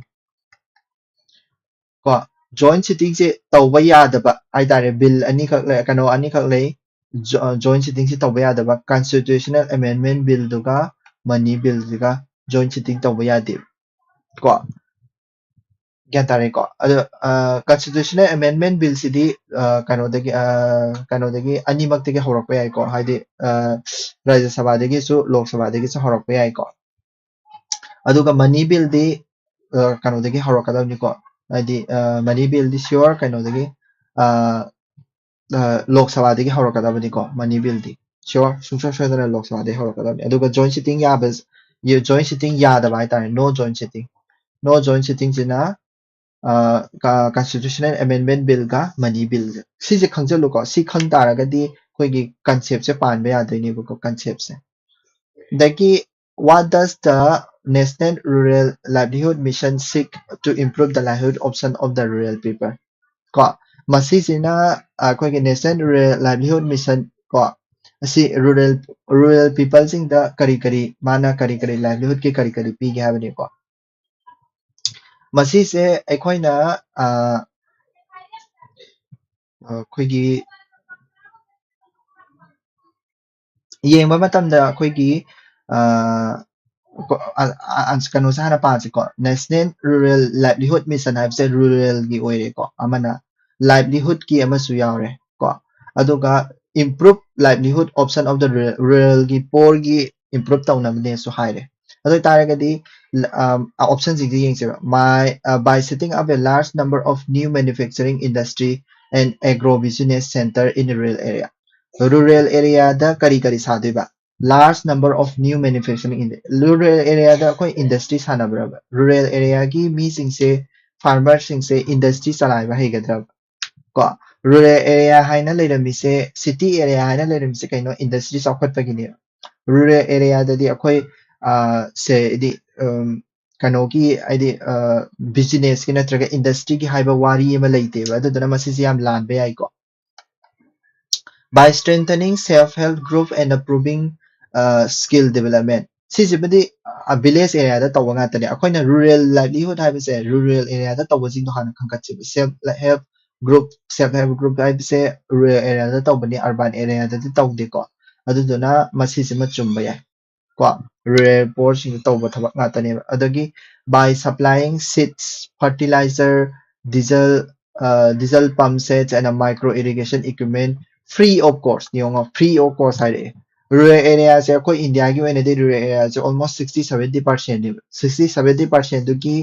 diesel pump ꯑꯗꯒꯤ fertilizer seed micro irrigation equipmentꯁꯤꯡꯁꯦ ꯂꯣꯏꯅꯃꯛ ꯂꯩꯕ ꯉꯝꯒꯗ꯭ꯔꯣ ꯁꯔꯀꯥꯔꯁꯤꯅ ꯄꯩꯁꯥ ꯀꯌꯥꯝ ꯄꯥꯏꯗꯅ ꯉꯝꯗꯣꯏꯅꯣ ꯃꯣꯇꯣꯔ ꯈꯨꯗꯤꯡꯃꯛ ꯃꯣꯇꯣꯔ ꯑꯩꯒꯤꯗꯤ ꯃꯣꯇꯣꯔ ꯐ꯭ꯔꯤꯗ ꯄꯤꯗꯣꯏꯅꯤꯅ ꯑꯩꯒꯤꯗꯤ ꯃꯣꯇꯣꯔ ꯈꯔ ꯐꯕ ꯄꯥꯝꯃꯤ ꯀꯥꯏꯅ ꯐ꯭ꯔꯤꯗ ꯄꯤꯔꯕꯅꯦ ꯀꯥꯏꯅ ꯂꯧꯒꯗ꯭ꯔꯕ ꯀꯩꯅꯥꯟꯗ ꯍꯥꯏꯗꯤ ꯁꯤꯠꯀꯨꯝꯕꯁꯤꯗꯤ ꯐ꯭ꯔꯤꯗ ꯄꯤꯌꯦꯗ ꯇꯥꯏꯌꯦꯕ ꯐꯔꯇꯤꯂꯥꯏꯖꯔꯗꯤ ꯇꯥꯏꯌꯦꯕ ꯀꯩꯁꯨ ꯀꯥꯏꯗꯦꯕꯀꯣ ꯗꯤꯖꯜ ꯄꯝ ꯄꯤꯌꯦ ꯍꯥꯏꯕꯗꯨꯗꯤ ꯀꯅꯥꯅ ꯉꯝꯃꯣꯏꯗꯣꯏꯅꯣ ꯁꯔꯀꯥꯔ ꯂꯥꯛꯑꯁꯨ ꯉꯝꯃꯔꯣꯏꯀꯣ ꯑꯗꯨꯒ ꯃꯥꯏꯀ꯭ꯔꯣ ꯏꯔꯤꯒꯦꯁꯟꯒꯤ ꯏꯀ꯭ꯋꯤꯞꯃꯦꯟ ꯄꯤ ꯍꯥꯏꯁꯤꯁꯨ ꯍꯥꯏꯗꯤ ꯀꯅꯥꯝ ꯂꯥꯛꯑꯁꯨ ꯒꯣꯚꯔꯟꯃꯦꯟ ꯀꯅꯥ ꯂꯥꯛꯑꯁꯨ ꯉꯝꯃꯔꯣꯏꯕ ꯑꯗꯨꯗꯨꯅ ꯑꯣꯏꯊꯣꯛꯑꯣꯏꯗꯕ ꯄꯣꯠꯁꯤꯗꯤ ꯀꯛꯊꯠꯈꯣꯕ ꯀꯣ 1ꯅꯦ 3ꯅꯦ ꯀꯛꯊꯠꯈ꯭ꯔꯣ 1 3 ꯌꯥꯎꯗꯕꯗꯗꯤ 2 ꯍꯥꯏꯗꯤ 2ꯁꯦ ꯈꯪꯗ꯭ꯔꯦ ꯍꯥꯏꯔꯒꯁꯨ ꯀꯣ 1ꯒ 3ꯒ ꯌꯥꯎꯗꯕ ꯀꯛꯊꯠꯈꯤ ꯇꯥꯔꯒꯗꯤ 2 ꯑꯣꯡꯂꯤꯁꯦ ꯇꯥꯔꯅꯤ ꯀꯣ ꯑꯟꯁꯥꯔꯁꯦ ꯁꯨꯃꯥꯏꯅ ꯈꯨꯝꯕ ꯌꯥꯏꯀꯣ ꯑꯗꯨꯒꯤ ꯅꯦꯛꯁꯇ ꯍꯥꯏꯗꯤ ꯔꯨꯔꯦꯜ ꯂꯥꯏꯚꯂꯤꯍꯨꯗꯇꯒꯤ ꯑꯗꯨꯝ ꯂꯥꯛꯄꯅꯦꯕ next multi dimensional poverty index ꯍꯥꯏꯕ ꯑꯃ Oxford poverty and human development initiative under the United Nations Development Program support cover which of the following ꯁꯤꯁꯦ ꯍꯥꯏꯗꯤ ꯑꯩꯈꯣꯏꯒꯤ ꯀꯩꯅꯣꯒꯤ ꯄꯣꯚꯔꯇꯤ ꯏꯟꯗꯦꯛꯁꯁꯦ ꯀꯅꯥꯅ ꯄꯤ ꯄꯣꯚꯔꯇꯤ ꯏꯟꯗꯦꯛꯁꯁꯦ ꯀꯔꯝꯕ ꯃꯦꯊꯠꯅ ꯄꯤ ꯍꯥꯏꯕꯁꯦ ꯐꯖꯅ ꯈꯪꯗꯕ ꯌꯥꯔꯣꯏꯀꯣ ꯁꯤꯗꯤ ꯀꯔꯦꯟ ꯑꯦꯐꯤꯌꯔꯁꯅꯤ ꯁꯤꯒꯨꯝꯕ ꯍꯥꯏꯗꯤ ꯄꯣꯚꯔꯇꯤꯒꯤ ꯏꯟꯗꯦꯛꯁꯀꯨꯝꯕ ꯑꯗꯒꯤ ꯒ꯭ꯂꯣꯕꯦꯜ ꯑꯩꯈꯣꯏꯒꯤ ꯀꯩ ꯍꯥꯏꯅꯤ ꯕꯤꯖꯤꯅꯦꯁ ꯇꯧꯕꯒꯤ ꯏꯟꯗꯦꯛꯁꯀꯨꯝꯕ ꯃꯌꯥꯝ ꯑꯃ ꯂꯩꯕꯅꯤꯀꯣ ꯏꯟꯗꯦꯛꯁ ꯆꯍꯤ ꯈꯨꯗꯤꯡꯒꯤ ꯐꯣꯡꯕ ꯑꯗꯨꯒꯤ ꯏꯟꯗꯦꯛꯁꯁꯤꯡꯁꯦ ꯑꯝꯇꯪ ꯃꯌꯥꯝꯅ ꯈꯣꯝꯖꯤꯜꯂꯒ ꯀꯔꯦꯟ ꯑꯦꯐꯤꯌꯔꯁꯀꯤ ꯑꯣꯏꯅ ꯃꯌꯥꯝꯅ ꯈꯣꯝꯖꯤꯜꯂꯒ ꯏꯁꯟꯕ ꯑꯃ ꯆꯪꯉꯤꯀꯣ ꯄꯣꯚꯔꯇꯤ ꯏꯟꯗꯦꯛꯁꯁꯤꯗ ꯑꯩꯈꯣꯏꯒꯤ ꯌꯨꯅꯥꯏꯇꯦꯠ ꯅꯦꯁꯟ ꯗꯤꯚꯦꯂꯞꯃꯦꯟꯇꯦꯜ ꯄ꯭ꯔꯣꯒ꯭ꯔꯥꯝꯅ ꯐꯣꯡꯕ ꯄꯣꯚꯔꯇꯤ ꯏꯟꯗꯦꯛꯁ ꯍꯥꯏꯇꯥꯔꯦꯀꯣ ꯄꯣꯚꯔꯇꯤ ꯏꯟꯗꯦꯛꯁꯁꯤꯒ ꯑꯇꯣꯞꯄ ꯄꯣꯚꯔꯇꯤ ꯏꯟꯗꯦꯛꯁ ꯐꯣꯡꯕ ꯑꯇꯣꯞꯄ ꯈꯔꯁꯨ ꯂꯩꯔꯤꯕ ꯂꯥꯏꯛ ꯑꯩꯈꯣꯏꯒꯤ ꯀꯩꯅꯣꯅ ꯐꯣꯡꯕ ꯍꯥꯏꯇꯥꯔꯦꯀꯣ ꯑꯩꯈꯣꯏꯒꯤ ꯅꯦꯁꯟꯒꯤ ꯑꯣꯏꯅ ꯐꯣꯡꯕ ꯅꯤꯇꯤ ꯑꯥꯌꯣꯒꯅꯒ ꯐꯣꯡꯕ ꯅꯤꯇꯤ ꯑꯥꯌꯣꯒꯅ ꯐꯣꯡꯕ ꯃꯇꯝ ꯑꯩꯈꯣꯏꯒꯤ ꯅꯤꯇꯤ ꯑꯥꯌꯣꯒꯅ ꯐꯣꯡꯕꯗꯤ ꯅꯤꯇꯤ ꯑꯥꯌꯣꯒꯅ ꯐꯣꯡꯕꯁꯦ ꯀꯔꯤꯅꯣ ꯍꯥꯏꯔꯒꯅ national multi dimensional poverty index ꯍꯥꯏꯅ ꯑꯃꯁꯨ ꯐꯣꯡꯉꯦꯕꯀꯣ ꯍꯥꯏꯔꯤꯕ ꯅꯦꯁꯅꯦꯜ ꯃꯜꯇꯤ ꯗꯥꯏꯃꯦꯟꯁꯅꯦꯜ ꯄꯣꯚꯔꯇꯤ ꯏꯟꯗꯦꯛꯁꯁꯦ ꯍꯥꯏꯗꯤ ꯃꯥꯒꯤ ꯀꯩꯅꯣꯁꯦ ꯍꯥꯏꯗꯤ UNDPꯒꯤ ꯀꯔꯤ ꯄꯣꯚꯔꯇꯤ ꯏꯟꯗꯦꯛꯁ ꯑꯃ ꯂꯩꯔꯦ ꯅꯤꯇꯤ ꯑꯥꯌꯣꯒꯀꯤ national multi dimensional poverty index ꯂꯩꯔꯦ ꯀꯣ ꯁꯤꯁꯦ ꯃꯥꯒꯤ ꯀꯩꯅꯣꯁꯦ ꯍꯥꯏꯗꯤ ꯃꯣꯏꯅ ꯁꯤꯖꯤꯟꯅꯔꯤꯕ ꯏꯟꯗꯤꯀꯦꯇꯔ ꯍꯥꯏꯇꯥꯔꯦꯀꯣ ꯏꯟꯗꯤꯀꯦꯇꯔ ꯍꯥꯏꯗꯤ ꯃꯤꯗꯣ ꯄꯣꯚꯔꯇꯤꯁꯦ ꯑꯣꯟꯕꯗ ꯁꯤꯖꯤꯟꯅꯔꯤꯕ ꯃꯥꯒꯤ ꯀ꯭ꯔꯥꯏꯇꯦꯔꯤꯌꯥꯁꯤꯡꯗꯣꯀꯣ ꯁꯤ ꯅꯤꯇꯤ ꯑꯥꯌꯣꯒꯀꯤꯁꯤꯅ ꯃꯣꯏ 19 ꯁꯤꯖꯤꯟꯅꯩꯌꯦꯕ ꯑꯗꯨꯒ ꯀꯩꯅꯣꯒꯤꯁꯤꯅ ꯃꯣꯏ 10 ꯁꯤꯖꯤꯟꯅꯩꯌꯦꯕ ꯃꯣꯏ 10ꯁꯦ ꯑꯩ ꯍꯥꯏꯔꯛꯀꯦꯀꯣ ꯑꯗꯨꯒ ꯃꯣꯏ 19ꯁꯤꯁꯨ ꯍꯥꯏꯔꯛꯀꯦꯕ ꯃꯣꯏ 10ꯁꯤꯅ ꯀꯅꯥꯅꯣ ꯍꯥꯏꯔꯒꯗꯤ ꯍꯦꯜꯊꯇ ꯀꯔꯤꯅꯣ ꯍꯦꯜꯊꯇ ꯅ꯭ꯌꯨꯇ꯭ꯔꯤꯁꯟ ꯆꯥꯏꯜ ꯃꯣꯔꯇꯦꯂꯤꯇꯤ ꯀꯣ ꯑꯗꯒꯤ ꯀꯩꯅꯣꯗꯗꯤ ꯏꯖꯨꯀꯦꯁꯟꯗꯗꯤ ꯀꯩꯗꯧꯒꯦ ꯍꯥꯏꯔꯀꯥꯟꯗ ꯏꯌꯔ ꯑꯣꯐ ꯁ꯭ꯀꯨꯂꯤꯡ ꯀꯌꯥꯝ ꯀꯨꯏꯅ ꯆꯠꯀꯦ ꯑꯗꯒꯤ ꯑꯦꯇꯦꯟꯗꯦꯟꯁ ꯀꯣ ꯑꯗꯒꯤ ꯁ꯭ꯇꯦꯟꯗꯔꯠ ꯑꯣꯐ ꯂꯤꯕꯤꯡꯁꯤꯗꯅ ꯀꯩꯅꯣ ꯍꯥꯏꯔꯀꯥꯟꯗ ꯀꯨꯀꯤꯡ ꯐꯨꯜꯁꯦ ꯀꯌꯥꯝ ꯂꯩꯔꯤ ꯀꯣ ꯑꯗꯒꯤ ꯁꯦꯅꯤꯇꯦꯁꯟ ꯀꯌꯥꯝ ꯂꯩꯔꯤ ꯗ꯭ꯔꯤꯡꯀꯤꯡ ꯋꯥꯇꯔ ꯐꯪꯕ꯭ꯔꯥ ꯐꯪꯗꯕ꯭ꯔꯥ ꯑꯗꯒꯤ ꯏꯂꯦꯛꯇ꯭ꯔꯤꯁꯤꯇꯤ ꯐꯪꯕ꯭ꯔꯥ ꯀꯣ ꯑꯗꯒꯤ ꯌꯨꯝ ꯂꯩꯕ꯭ꯔꯥ ꯍꯥꯎꯁꯤꯡ ꯂꯩꯕ꯭ꯔꯥ ꯀꯣ ꯑꯗꯒꯤ ꯑꯦꯁꯦꯠ ꯀꯔꯤ ꯂꯩ ꯀꯣ ꯑꯗꯨꯒꯨꯝꯕꯗꯨꯗ ꯂꯣꯏ ꯌꯦꯡꯉꯦꯕ ꯄꯣꯚꯔꯇꯤꯁꯤ ꯌꯦꯡꯒꯦ ꯍꯥꯏꯔꯒꯗꯤ 10ꯁꯤꯗ ꯑꯗꯨꯒ ꯅꯤꯇꯤ ꯑꯥꯌꯣꯒꯀꯤꯁꯤꯗꯅ ꯑꯃꯨꯛ ꯃꯣꯏ 10ꯁꯤ ꯁꯤꯖꯤꯟꯅꯔꯅꯦꯕ ꯍꯦꯜꯊꯀꯤ ꯅ꯭ꯌꯨꯇ꯭ꯔꯤꯁꯅꯦꯜ ꯑꯗꯒꯤ ꯀꯩꯅꯣꯁꯤꯡꯁꯦ ꯆꯥꯏꯜ ꯃꯣꯔꯇꯦꯂꯤꯇꯤ ꯏꯖꯨꯀꯦꯁꯟꯗꯅ ꯆꯍꯤ ꯀꯌꯥꯐꯧ ꯂꯥꯏꯔꯤꯛ ꯇꯝꯃꯛꯏ ꯀꯣ ꯑꯗꯨ ꯆꯍꯤ ꯀꯌꯥ ꯍꯥꯏꯗꯤ ꯃꯥꯒꯤ ꯀꯩꯅꯣꯁꯤꯡꯗꯨꯁꯨ ꯍꯥꯏꯗꯤ ꯁ꯭ꯇꯦꯟꯗꯔꯠ ꯑꯣꯐ ꯂꯤꯕꯤꯡꯗꯁꯨ ꯀꯨꯀꯤꯡ ꯐꯤꯜ ꯀꯔꯤ ꯁꯤꯖꯤꯟꯅꯩ ꯑꯗꯒꯤ ꯏꯂꯦꯛꯇ꯭ꯔꯤꯁꯤꯇꯤ ꯁꯤꯖꯤꯟꯅꯕ꯭ꯔꯥ ꯑꯗꯨ ꯃꯌꯥꯝꯁꯤꯡꯗꯣ ꯍꯪꯗꯣꯏꯅꯦꯕꯀꯣ ꯍꯥꯏꯗꯤ 10ꯁꯤꯗ ꯑꯗꯨꯒ ꯁꯤꯗꯩꯁꯤꯗ 12 ꯑꯣꯏꯌꯦꯕꯀꯣ ꯑꯩꯈꯣꯏ ꯅꯤꯇꯤ ꯑꯥꯌꯣꯒꯀꯤ 12 ꯑꯣꯏꯔꯤꯁꯦ ꯀꯩꯒꯤꯅꯣ ꯍꯥꯏꯔꯒꯗꯤ ꯄꯣꯠꯁꯛ ꯐꯦꯛꯇꯔ ꯑꯅꯤꯒ ꯍꯥꯞꯆꯜꯂꯦꯕ ꯀꯔꯤꯅꯣ ꯍꯥꯏꯔꯒꯗꯤ ꯐꯦꯛꯇꯔ ꯑꯅꯤꯗꯣ ꯀꯩꯅꯣ ꯍꯥꯏꯔꯒꯗꯤ ꯑꯦꯟꯇꯤ ꯅꯥꯇꯦꯜ ꯀꯦꯌꯔ ꯀ ꯕꯦꯡ ꯑꯦꯀꯥꯎꯟꯠ ꯌꯥꯝ ꯂꯩꯔꯗꯤ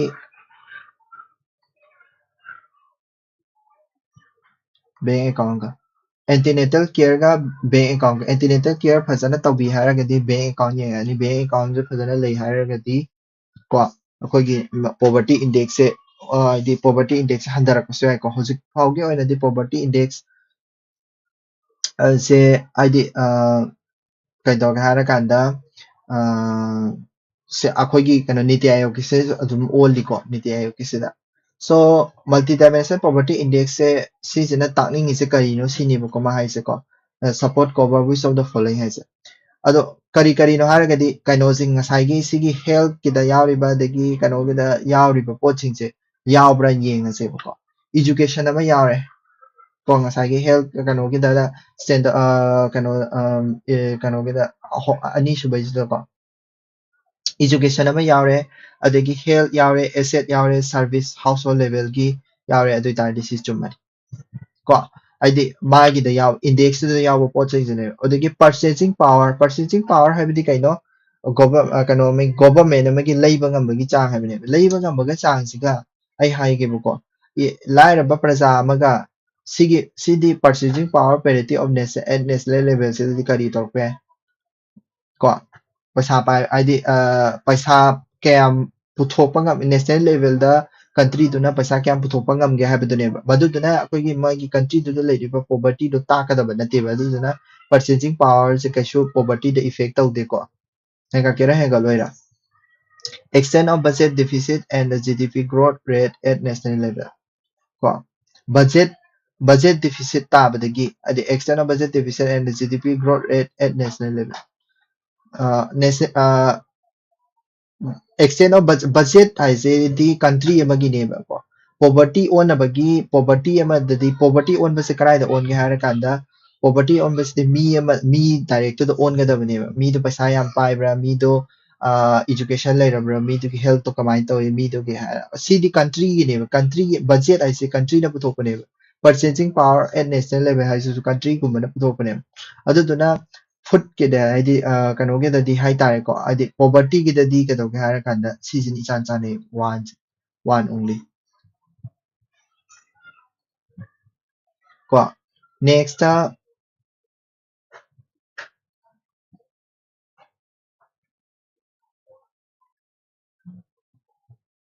33 which of the following is are among the noticeable features of the recommendation of 13th finance commission 13th finance commission hai tar di matam du gi ni ko matam du gi 13th finance commission se akoina kanana head tauge kanana lead tauge haraga di matam du gi hai tar ko matam du gi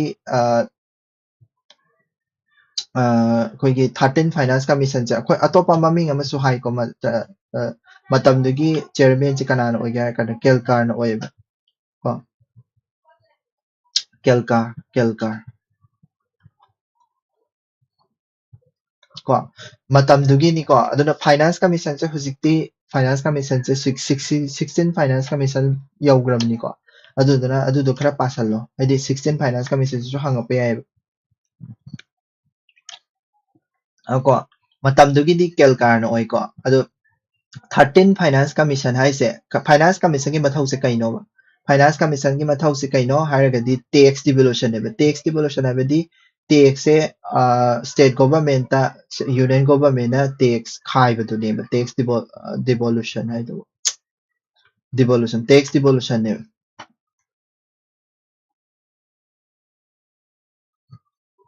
को devolution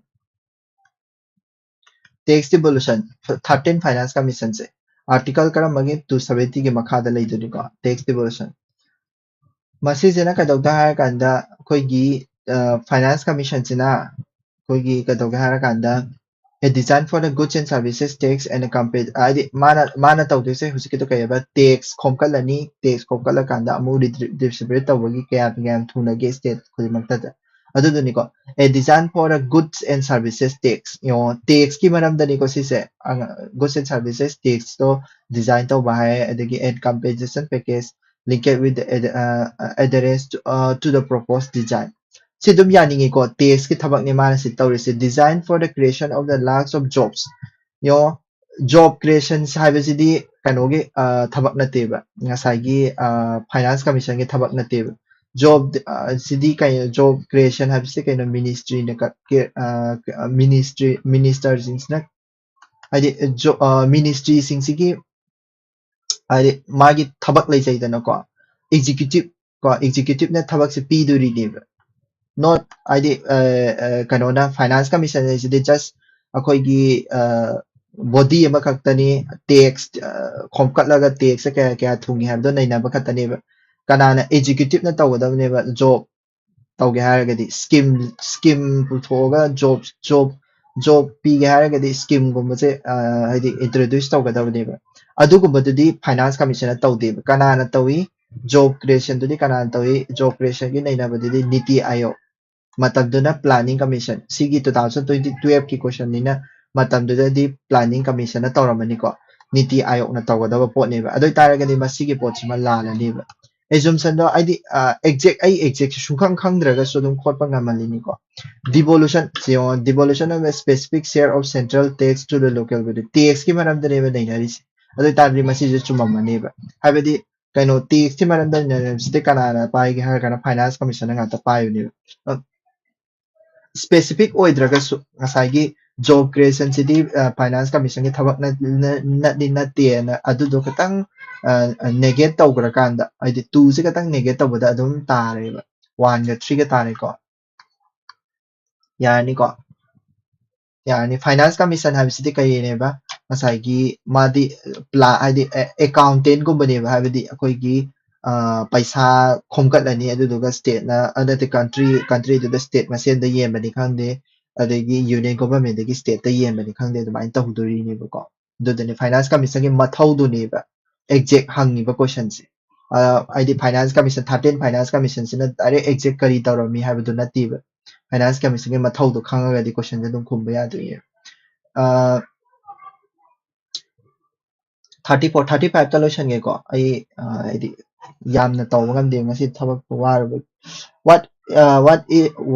ngale ga mutarke what are the recent policy initiatives of the government of India to promote the growth of manufacturing sector ko see recent policy initiative of the government of India to promote the growth of manufacturing sector gi ne ba sisa mana hangi se kaino manufacturing sector gi ne manufacturing sector gi di akhoi gi same saba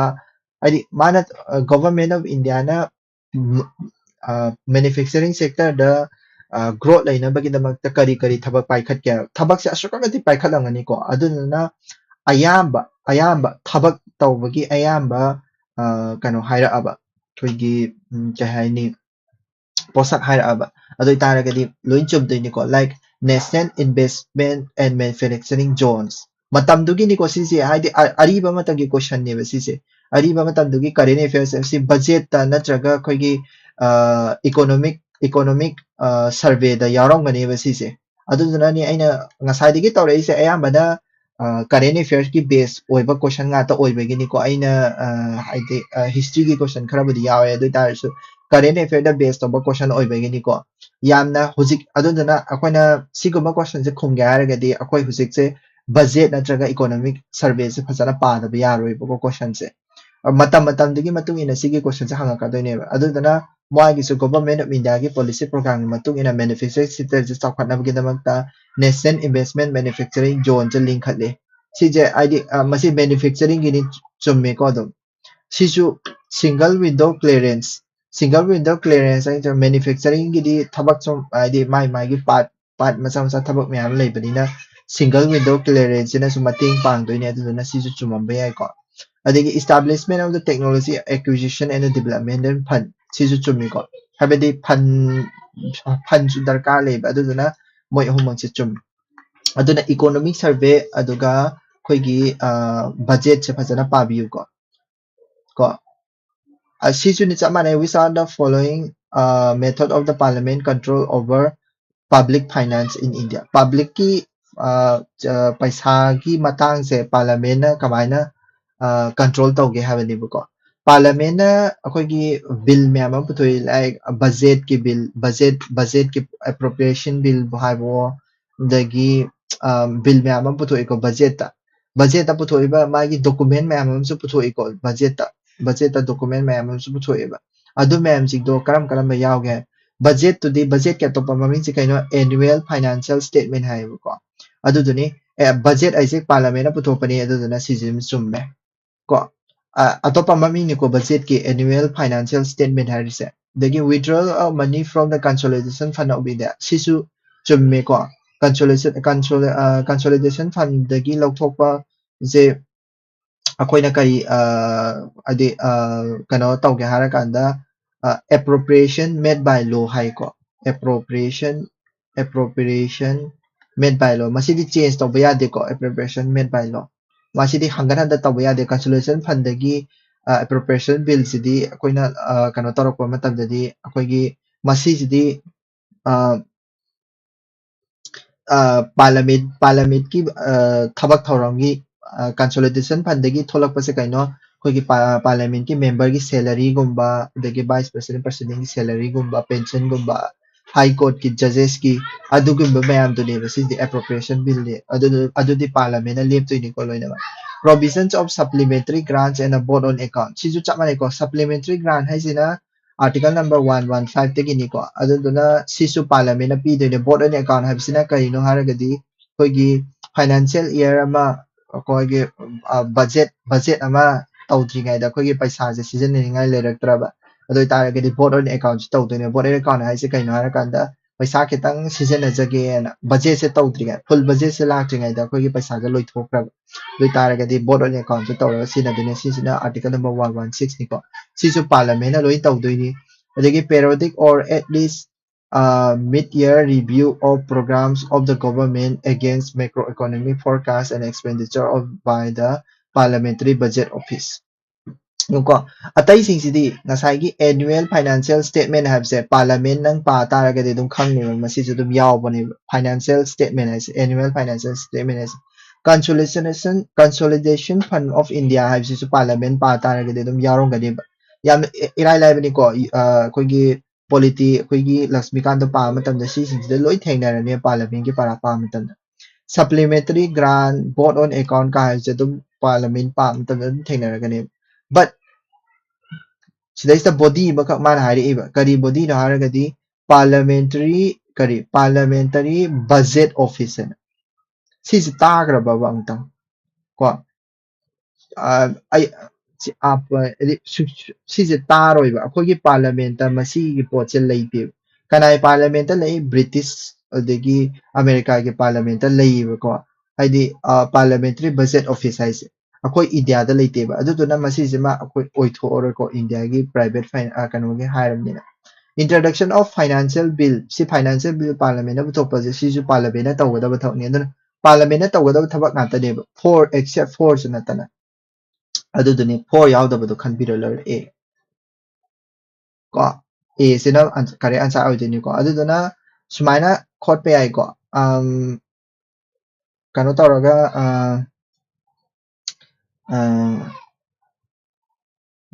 क्या minute क्या था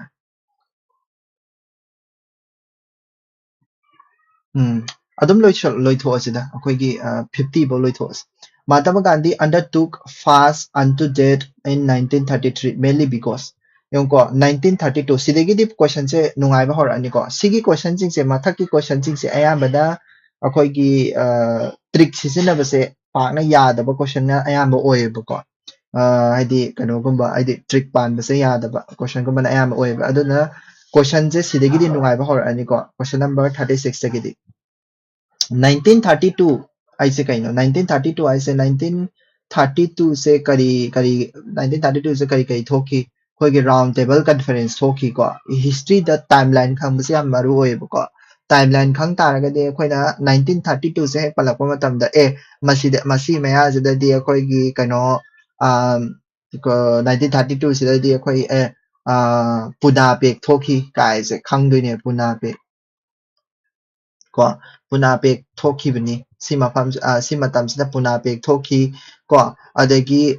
round table conference सी 1930 अदायदगी 1930 अदायदगी round table conference थोकी बनी round table conference को round table conference थोकी बनी अदगी कदोगे हार कांदा सिदा पुना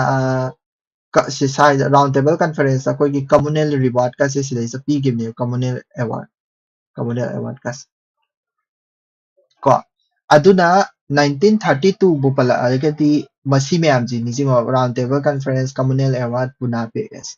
अदुदा कदोगे हार कांदा गांधी जी जिना चरा हेन सीदिबो चरा हेन बई खुजन चंगसले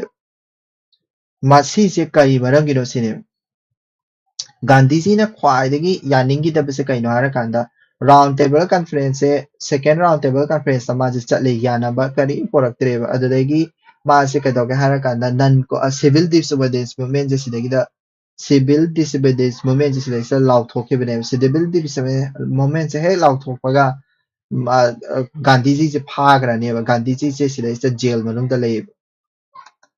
को जेल मनुंगदा लेबदगी जेल मनुंगदा मासे हंगर स्ट्राइक तौरपने हंगर स्ट्राइक तौरिसे कइगिनो हारगदि कम्युनल अवार्ड हैना पीगिबा हाइतारे अंबेडकर गा तौरगा ब्रिटिश का यानरगा कम्युनल अवार्ड हैना पीगिबा हाबिदि खोगी खोगी कई हाइनी डिप्रेस क्लास सिगी तोंगानबा रिजर्वेशन पिरकपा हाइतारेको नति सॉरी तोंगानबा इलेक्टोरेट पिरकपा हाइतारे डिप्रेस क्लास सिगी तोंगानबा इलेक्टोरेट बोथ हदाबा याबगी मोम पिरकपा अदुदगी कनो गांधीजी सिदा मदुदी यारोय ना सरा हिंकलकने अदुदुनिको मान अदुदुनी अदुगी मरमदगी मान सरा हिलइसेको अदुदुना अदुदु खंबियोबा अखोगी राउंड टेबल कॉन्फ्रेंस तो फेल होरे ना मा सरा हिंगी राउंड टेबल कॉन्फ्रेंस तो फेल होरे ना मा जे सिविल डिसोबीडियंस मूवमेंट जे तौगी कांग्रेस मुस्लिम लीग अनि जे डिफरेंस ऑफ ओपिनियन नंगना अदु खंगदुजे कांग्रेस का मुस्लिम का अनि सिदी थाइनदगी हाइदी कनो 1920 अदाइदगी दुम खनादना लाअबने अदुदुना गांधी अदु मतमदना सरा हेंद्रगा हुजिकता सरा हेनबा यापोंतेबा 1932 साइज सरा हेनबा यापोंतेबा 1920 अदाय मतमदसु दो हिंदू का मुस्लिम का से मुस्लिम लीग का से कांग्रेस का मुस्लिम लीग का से याना दना दुम लाए रामसे मैकडोनल्ड ना कदवा कम्युनल अवार्ड पीबदगी सिदी चुबे कम्युनल अवार्ड पीबा है से कइनो ngसागे डिफरेंस क्लास से हिंदू दगी खाइदोखि बाय तारे अदो हिंदू दगी खाइदोपा मीनिंग डिफरेंस क्लास से करी पीबा सेपरेट इलेक्टोरेट से पीबनेबा सेपरेट इलेक्टोरेट पीबसिदा यादबनेबा गांधी जी ने यादबदगी कदोगे हारा कांदा पुना पेक से तौगिबनेबा पुना पेक त कदोए अंबेडकर गा गांधी जी का से मोय सेपरेट इलेक्टोरेट से करी द ऑन करे को रिजर्वेशन दो ओन गिव the reservation of seat of depressed class ओन गिव दे हाबदी पुना पेक द ऑन गिव हाय तारे को अदुमाइना अदुगी हिस्ट्री दो लई तारगदी सिग आंसर से सुनो खोंगम निको सी जे ओइदोइने को आंसर से हाबदी कम्युनल अवार्ड पीबने मरम ओरकांद मंगोंददी यान नुंगाई जगिद्रे हाबदी हिंदू का मुस्लिम का सुनाक पाक तारे अदुदुगा हिंदू मरक सिदसु अमुक थुगाइरम कोनरपुद अदुदुना मान नुआगिदिको अदुदु खंगदमनिको हिस्ट्री की पाबा main theme the पादुइसे कइनो timeline सिनिको yam Maru ओरिसे history Maru ओइना modern history की टाइमलाइन से याम important होइको with reference to the Riotwari settlement Riotwari habni kaino Pizan ki habni ko Pizan da full power pibodo Pizan da lan pibodo adudu Riotwari system ko permanent settlement da di Riotwari da pi debo ko zamindar do aina magi land ownership se piba ado sidadi Riotwari system sidadi zamindar da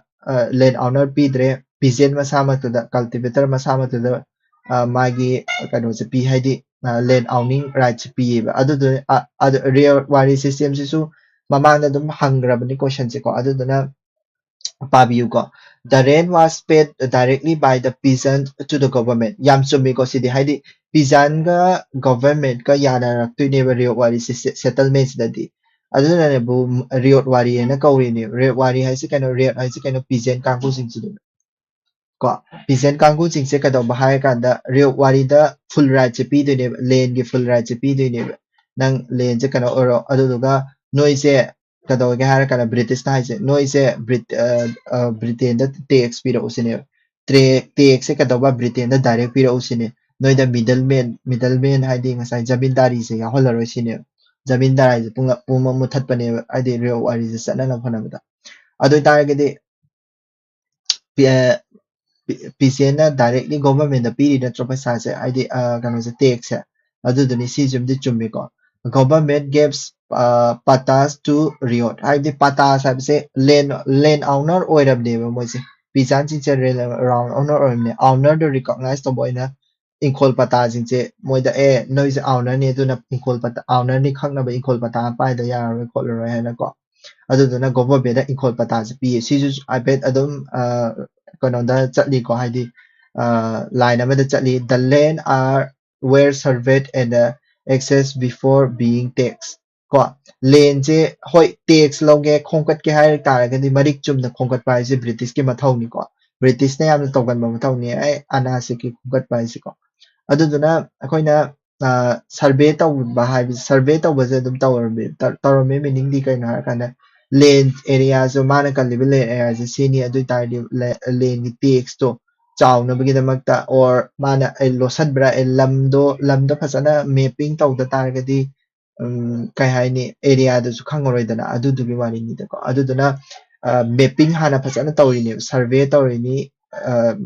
access tawri ni ko kai no haragadi lamdo moida piba yana rio id pisan kangun sing da mogi owner sing to piba yana ko aduduna kari chumme haragadi sisima chumme ko sisumchu chumme ko aduga pisan da directly piba ne have chumme ko moi homework se chumme ko all of the above ko 1 2 3 38 consider the following specific tests of demographic transition associated with economic development demographic transition habdi kaino haragadi akogi miyoibagi masing hai tare ko adu on the population da yengba akogi kano da demographic akoi sidai sa hari sem ko with economic development haibako aduda my low birth rate with low death rate low birth rate low death rate haibse kaino haragadi akoigi sibasu yam thuna haidi angang se yamna se apokpa matungda sibasu yam yamba aduga kai haini ko low birth rate haise ngai ko low sibagi nate sidi high birth rate tadi high birth rate tadi si do ne yamna aduga ngai ko ai is sorry low birth rate hai taragadi akoigi kanoda yengseba low birth rate hai taragadi low death rate low birth rate hai taragadi development fajana tawri ne develop taw taragadi yum pan ba thengani ko develop country hai tare ko develop country da di amana low birth rate oi doi ne ko adagi low death rate chu oi ne hai bidi medical science fajana sakhat bana ko adagi high birth rate ai se kaino under develop hai tare ko gi or development yam tawdaba adudadi high birth rate oi doi ne aduga high death rate chu oi ne medical facility yam lektaba ado akoi India gumbase high birth rate oi ba ko akoi India gumbase high birth rate aduga low death rate chu oi ba ka aduna develop country development yam laiba develop country sing se akoi na si low birth rate low death rate chi oi ne ayudi moi se stage aina stage khaido e ko stage 4 5 aina hai lay stage 4 5 abidi kaino ꯑꯩꯈꯣꯏꯒꯤ low death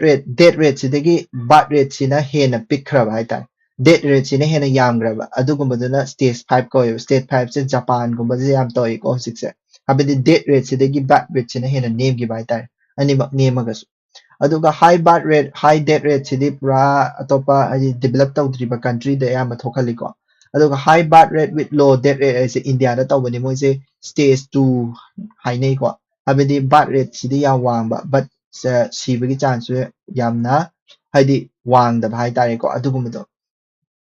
aduduni aduduna correct order se karambano haragadi least develop si 2 dagi horaga 2 3 1 ko 2 3 1 do 2 3 1 to select c ko haidi development ki magi matung ina ko aduduni haidise 38 lere 39 in India in the overall index of industrial production sisi yamna index of industrial production se sisi yamna khabar yam yawbani ko IIP gi index se 100 adu henkatle kaina yam yawbani khabar ado the index of 8 core industry and amakak leba 8 core industry se kamaina phai hara kanda koina RESCONCF haina phabiu ko sise RESCONCF R haisina kaino hara kanda refinery haiba ko refinery product ko adagi E sina kaino hara kanda E sina akoina sidasu adi kaino dasu yare ko E sina electricity ꯑꯗꯨꯗꯨꯒ S ꯁꯤꯅ ꯀꯩꯅꯣ ꯍꯥꯏꯔꯀꯥꯟꯗ steel ꯀꯣ S ꯁꯤꯅ steel refinery electricity steel refinery product electricity steel ꯑꯗꯒꯤ C ꯁꯤꯅ cement ꯀꯣ O ꯁꯤꯅ C ꯁꯦ ꯑꯍꯨꯝ ꯃꯔꯤ ꯁꯨꯏꯀꯣ C ꯁꯦ ꯑꯩꯈꯣꯏꯒꯤ crude oil ꯀꯥꯏꯁꯨ ꯂꯩ ꯑꯗꯒꯤ coalꯁꯨ ꯂꯩꯀꯣ crude oil coal ꯑꯗꯨꯒ cement ꯁꯨ ꯂꯩꯀꯣ C ꯁꯦ ꯑꯍꯨꯝ ꯃꯔꯤ ꯁꯨꯏ ꯑꯗꯒꯤ ꯑꯁꯦꯡꯕꯒꯤꯗꯤ ꯑꯍꯥꯟꯕꯒꯤ CO ꯁꯦ crude oil ꯑꯣꯏꯗꯣꯏꯅꯤꯀꯣ ꯑꯗꯨꯒ N ꯁꯤꯅ ꯀꯩꯅꯣ ꯍꯥꯏꯔꯀꯥꯟꯗ N ꯁꯤꯅ natural gases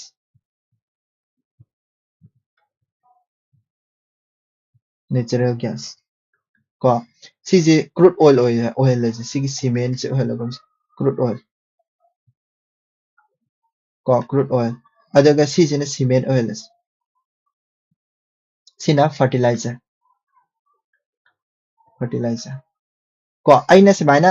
RESCONCF ꯍꯥꯏꯅ ꯏꯔꯤꯁꯦ ꯁꯤ ꯀꯔꯤ ꯃꯔꯝꯒꯤꯅꯣ ꯍꯥꯏꯔꯒꯗꯤ ꯈꯪꯗꯣꯏꯁꯦ ꯀꯩꯅꯣ ꯍꯥꯏꯔꯀꯥꯟꯗ ꯈ꯭ꯋꯥꯏꯗꯒꯤ ꯔꯤꯐꯥꯏꯅꯔꯤ ꯄ꯭ꯔꯗꯛꯁꯤꯅꯦꯕ ꯈ꯭ꯋꯥꯏꯗꯒꯤ ꯃꯦꯛꯁꯤꯃꯝ ꯀꯩ ꯍꯥꯏꯅꯤ ꯀꯩꯅꯣ ꯄꯤꯕꯁꯦ ꯍꯥꯏꯇꯥꯔꯦ ꯀꯟꯇ꯭ꯔꯤꯕ꯭ꯌꯨꯁꯟ ꯄꯤꯕꯁꯦ ꯃꯦꯛꯁꯤꯃꯝ ꯀꯟꯇ꯭ꯔꯤꯕ꯭ꯌꯨꯁꯟꯁꯦ ꯏꯟꯗꯁꯇ꯭ꯔꯤꯗ ꯀꯅꯥꯅ ꯄꯤ ꯍꯥꯏꯔꯒꯗꯤ ꯔꯤꯐꯥꯏꯅꯔꯤ ꯄ꯭ꯔꯗꯛꯁꯤꯅ ꯄꯤꯌꯦꯕ ꯑꯇꯩꯗꯤ ꯏꯂꯦꯛꯇ꯭ꯔꯤꯁꯤꯇꯤꯅ ꯃꯊꯪ ꯊꯥꯔꯛꯑꯦ ꯁ꯭ꯇꯤꯜ ꯀ꯭ꯔꯨꯗ ꯑꯣꯏꯜ ꯑꯗꯒꯤ ꯅꯦꯆꯔꯦꯜ ꯒ꯭ꯌꯥꯁꯦꯁ ꯁꯤꯃꯦꯟ ꯐꯔꯇꯤꯂꯥꯏꯖꯔ ꯃꯣꯏ ꯀꯩꯅꯣꯁꯤꯅ ꯃꯣꯏ ꯅꯤꯄꯥꯟ ꯍꯥꯏꯇꯥꯔꯦꯀꯣ ꯃꯣꯏ ꯅꯤꯄꯥꯟꯁꯤꯅ ꯁꯥꯗꯣꯏꯅꯦꯕ ꯉꯁꯥꯏꯒꯤ 8 ꯀꯣꯔ ꯏꯟꯗꯁꯇ꯭री ꯍꯥꯏꯁꯦ ꯑꯗꯨ ꯑꯣꯏꯇꯥꯔꯒꯗꯤ 8 ꯀꯣꯔ ꯏꯟꯗꯁꯇ꯭रीꯁꯦ ꯁꯤꯔꯤꯁꯇ ꯀꯔꯝꯕꯅꯣ ꯍꯥꯏꯔꯒꯗꯤ ꯁꯤꯃꯦꯟꯠꯁꯤꯃ ꯉꯁꯥꯏ ꯌꯥꯎꯈ꯭ꯔꯦ ꯐꯔꯇꯤꯂꯥꯏꯖꯔ ꯑꯃ ꯌꯥꯎꯈ꯭ꯔꯦ ꯅꯦꯆꯔꯦꯜ ꯒ꯭ꯌꯥꯁ ꯑꯃ ꯌꯥꯎꯈ꯭ꯔꯦ ꯔꯤꯐꯥꯏꯅꯔꯤ ꯄ꯭ꯔꯗꯛ ꯑꯃ ꯌꯥꯎꯈ꯭ꯔꯦ ꯇꯦꯛꯁꯇꯥꯏꯜꯁꯦ ꯀꯩꯅꯣ ꯅꯠꯇꯦ ꯑꯩꯈꯣꯏꯒꯤ 8 ꯀꯣꯔ ꯏꯟꯗꯁꯇ꯭रीꯗ ꯌꯥꯎꯗꯦꯀꯣ ꯑꯗꯨꯗꯨꯅ ꯂꯧꯊꯣꯛꯈ꯭ꯔꯁꯦ 5ꯁꯦ ꯂꯧꯊꯣꯛꯈ꯭ꯔꯁꯦ ꯀꯣ 1 2 3 4 adagi for the which of the following provision of constitution of India have a bearing on education aina kano trick ama polity tapada trick ama di haisagibani ko schedule sing se phabagi schedule habidi kano 1 2 3 4 5 6 7 8 9 10 ko 11 ko 11 12 ko sise ai wari ama lirakeba wari se ki matugina ko nupa ama lae India da lam koiba Indian map ama pairaga lae ba ma se ko Indian map ama pairaga lae ma se aha bada Indian map ama pairaga lae Indian map se dagi mana iha ha bada ma se president ga unare nate president oheleba ma se Indian map ama pairaga la president ohelaba kanda ma se wasa o na wasa haleba president oirabnina nang kari ꯊꯕꯛ ꯇꯧꯗꯣꯏꯅꯤꯅ ꯅꯪ ꯋꯥꯁꯛꯑꯣꯅ ꯋꯥꯁꯛꯍꯜꯂꯦꯕꯀꯣ ꯑꯗꯨꯗꯨꯒ ꯋꯥꯁꯛꯍꯜꯂꯒ ꯃꯥꯁꯦ ꯁꯤꯠ ꯑꯃꯗ ꯐꯝꯍꯜꯂꯦꯕ ꯁꯤꯠ ꯑꯃꯗ ꯐꯝꯍꯜꯂꯀꯥꯟꯗ ꯁꯤꯠꯇꯨꯗꯒꯤ ꯃꯥꯁꯦ ꯁꯤꯠꯇꯨꯗ ꯐꯝꯍꯟꯕꯗꯒꯤ ꯃꯥꯁꯦ ꯁꯤꯠꯇ ꯐꯝꯍꯜꯂꯀꯥꯟꯗ ꯅꯪ ꯀꯩꯅꯣꯗ ꯆꯠꯂꯁꯤ ꯒꯥꯔꯤ ꯁꯤꯠ ꯑꯃꯗ ꯐꯝꯍꯜꯂꯦꯀꯣ ꯅꯪ ꯀꯩꯅꯣꯗ ꯆꯠꯂꯁꯤ ꯑꯩꯈꯣꯏ ꯇ꯭ꯔꯥꯏꯕꯦꯜ ꯑꯦꯔꯤꯌꯥꯗ ꯆꯠꯂꯁꯤ ꯇ꯭ꯔꯥꯏꯕꯦꯜ ꯑꯦꯔꯤꯌꯥꯗ ꯆꯠꯂꯦꯕ ꯇ꯭ꯔꯥꯏꯕꯦꯜ ꯑꯦꯔꯤꯌꯥꯁꯤꯗ ꯃꯥꯅ ATM ꯕꯨꯠ ꯑꯃ ꯊꯦꯡꯅꯔꯦꯕ ATM ꯕꯨꯠ ꯑꯃ ꯀꯣ ATM ꯕꯨꯠꯁꯤꯗꯒꯤ ATMꯗꯒꯤ ꯄꯩꯁꯥꯒꯤ ꯂꯤꯁ ꯑꯃ ꯆꯤꯡꯊꯣꯔꯛꯑꯦꯕ ꯂꯤꯁ ꯑꯃ ꯄꯩꯁꯥꯒꯤ ꯂꯤꯁꯁꯦ ꯃꯥꯅ ꯄꯥꯏꯔꯒ ꯇ꯭ꯔꯥꯏꯕꯦꯜꯁꯤꯡꯁꯤꯗ ꯃꯥꯅ ꯋꯥꯔꯤ ꯁꯥꯔꯦꯕ ꯂꯦꯡꯒ꯭ꯋꯦꯖꯁꯦ ꯈꯪꯗ꯭ꯔꯦꯕ ꯇ꯭ꯔꯥꯏꯕꯦꯜꯒꯤ ꯂꯦꯡꯒ꯭ꯋꯦꯖꯁꯦ ꯈꯪꯗ꯭ꯔꯦꯕ ꯀꯣ ꯂꯦꯡꯒ꯭ꯋꯦꯖꯁꯦ ꯈꯪꯗ꯭ꯔꯕꯅꯤꯅ ꯂꯦꯡꯒ꯭ꯋꯦꯖꯁꯦ ꯈꯪꯗ꯭ꯔꯦ ꯑꯗꯨ ꯑꯣꯏꯇꯥꯔꯒꯗꯤ ꯑꯩꯈꯣꯏ ꯀꯩꯅꯣꯁꯦ ꯔꯤꯐꯣर्ꯝ ꯑꯃ ꯇꯧꯗ ꯌꯥꯔꯔꯣꯏ ꯃꯐꯝꯁꯦ ꯄꯨꯔꯥ ꯆꯦꯟꯖ ꯑꯃ ꯇꯧꯗ ꯌꯥꯔꯔꯣꯏꯅ ꯂꯦꯟ ꯔꯤꯐꯣर्ꯝꯁꯦ ꯃꯥꯅ ꯇꯧꯊꯣꯛꯑꯦ ꯀꯣ ꯂꯦꯟ ꯔꯤꯐꯣर्ꯝꯁꯦ ꯃꯥꯅ ꯇꯧꯊꯣꯛꯑꯦ ꯂꯦꯟ ꯔꯤꯐꯣर्ꯝꯁꯦ ꯇꯧꯕꯗꯒꯤ ꯃꯌꯥꯝ ꯇ꯭ꯔꯥꯏꯕꯦꯜ ꯃꯌꯥꯝꯅ ꯁꯥꯎꯔꯛꯑꯦꯕ ꯃꯥꯁꯦ ꯇꯥꯟꯊꯣꯔꯛꯑꯦꯕ ꯗꯤꯐꯦꯛꯁꯟ ꯇꯧꯔꯛꯑꯦꯕ ꯇꯥꯟꯊꯣꯔꯛꯑꯦꯕ ꯅꯪꯅ ꯑꯩꯈꯣꯏꯒꯤ ꯂꯝꯁꯦ ꯅꯪꯅ ꯆꯦꯟꯖ ꯇꯧꯕ ꯌꯥꯕ꯭ꯔꯥꯅ ꯇꯥꯟꯊꯣꯔꯛꯄꯗꯒꯤ ꯃꯥꯁꯦ ꯆꯦꯜꯂꯛꯑꯦꯀꯣ ꯆꯦꯜꯂꯛꯑ ꯀꯥꯟꯗ ꯚꯤꯂꯦꯖ ꯑꯃꯗ ꯌꯧꯔꯦ ꯚꯤꯂꯦꯖ ꯍꯥꯏꯕꯗꯤ ꯀꯩꯅꯣ ꯑꯩꯈꯣꯏ ꯄꯟꯆꯥꯌꯠ ꯀꯣ ꯚꯤꯂꯦꯖ ꯑꯃꯗ ꯌꯧꯔꯦ ꯄꯟꯆꯥꯌꯠ ꯚꯤꯂꯦꯖ ꯌꯧꯔꯀꯥꯟꯗ ꯚꯤꯂꯦꯖꯇꯒꯤ ꯁꯨꯝ ꯆꯦꯜꯂꯛꯄꯗꯨꯅ ꯃꯥꯁꯦ ꯀꯔꯥꯏ ꯌꯧꯔꯛꯑꯦ ꯁꯤꯇꯤ ꯌꯧꯔꯛꯑꯦ ꯁꯤꯇꯤ ꯃ꯭ꯌꯨꯅꯤꯁꯤꯄꯥꯂꯤꯇꯤ ꯀꯣ ꯋꯥꯔꯤꯗꯣ ꯑꯩꯅ ꯍꯧꯖꯤꯛ ꯂꯤꯈꯤꯕ ꯋꯥꯔꯤꯗꯣ ꯍꯥꯏꯐꯦꯠ ꯈꯪꯉꯒꯗꯤ ꯑꯗꯨꯝ ꯌꯥꯅꯤꯕꯀꯣ ꯑꯩꯅ ꯏꯟꯗꯤꯌꯥ ꯃꯦꯞ ꯍꯥꯏꯔꯤꯗꯣ ꯑꯇꯩ ꯀꯩꯝ ꯅꯠꯇꯦꯕ ꯑꯩꯈꯣꯏꯒꯤ ꯁ꯭ꯇꯦꯠꯀꯤ ꯕꯥꯎꯟꯗꯔꯤ ꯑꯗꯒꯤ ꯁ꯭ꯇꯦꯠꯀꯤ ꯂꯤꯁꯇꯨꯅꯦꯕ ꯁ꯭ꯇꯦꯠ ꯌꯨꯅꯤꯌꯟ ꯁ꯭ꯇꯦꯠꯀꯤ ꯂꯤꯁ ꯃꯌꯥꯝꯗꯣ number 1 da yaudise India map da yaudise kaino state mayam dugi list ama lerangani dana union territories ki kari karagi schedule number 1 da yaudise state ki list to deba adudagi number 2 da yaudisina president adagi prime minister adudagi kari kara mayam amagi magi kai haini paisa tolop to deba yaudise president kari karagi tolop adagi schedule number 3 dana oath yaudoi ni ko schedule number 3 dana so adagi schedule number 4 dana kai do ga hara kanda seat masing lok sabha gi rajya sabha gi seat masing gi matang yauni ko schedule number 5 tana kaino tribal area gi yaugani schedule number 6 tana kaino tribal area di oidone ATM haise ko schedule number 6 the ATM haise tribal area di oidone but tawadabu tribal area se mafam khara ne Assam ko Tripura aduga Meghalaya Mizoram ko moi home gi khatang moi mari gi khatang gi oidone ko sisina list ahum do state list concurrent list aduga schedule number 7 sina state list concurrent list adagi union list ko aduna schedule number 8 sina language ko schedule number 9 sina land reform adudagi kari kara myam lai ko schedule number 9 si important ya boy schedule number 10 sina anti defection law ko adagi schedule number 11 sina panchayat municipalities 12 se lai ko adumaina schedule sing se phabiyo ko ai schedule pharo ai gi wari mai leader ga phare ado schedule sing sida kari yauge habado adudu so habet cancel ko which of the following provisions of the constitution of India have bearing on education gi damak tadi kari yauge ba directive principle of state policy da akhoi gi education gi matang da yaubra ba yawe ba education gi matang da directive principle of the state policy gi directive principle of state policy da education gi matang da yawe ko haibadi education tamhangadabani kaina ama haibam yawi ko directive principle gi karai da yawge hara kanda koi gi article number 40 45 the by or mane chahi taruk phawadi free the education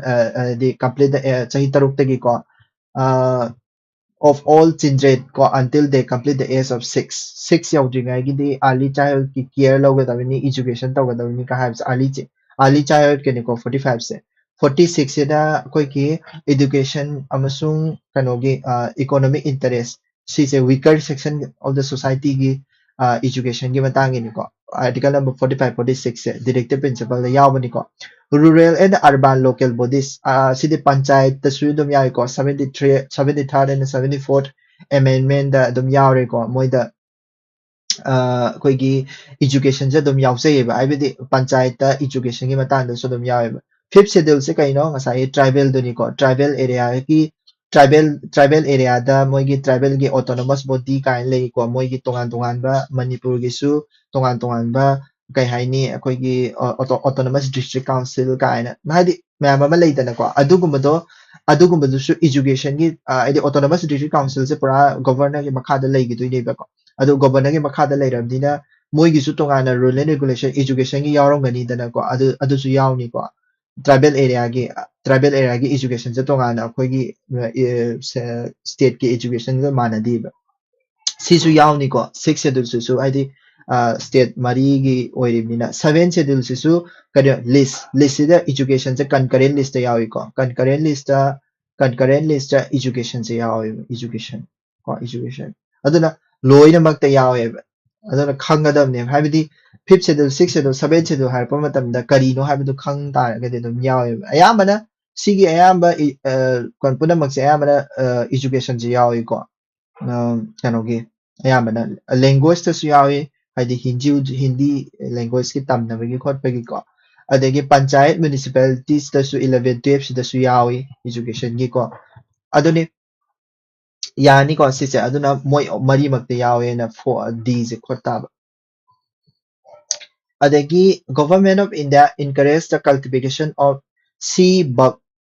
ko sidaidi tricky or ba question lae ko ha ngasai gi duna akoi budget economic survey pa ba ko akoi da tawdise budget economic survey pa ba adagi yearbook pa ba aduguma para kanda ngasai gi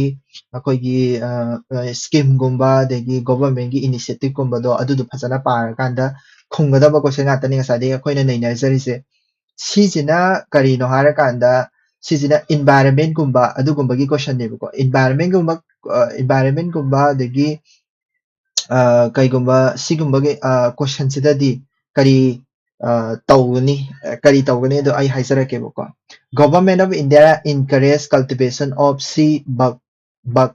ko si buckthorn ko what is the importance of this plant siguma question sida name lan gandoi si ko siguma question se asigi trick talage ba husik se ko trick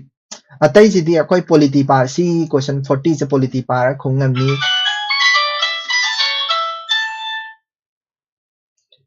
polity paraga khungam gani ko adagi question number 39 ka se koi industry khabar toina pa ba mi di dum question number 39 se khungam ni adagi question number 38 se geography di yawani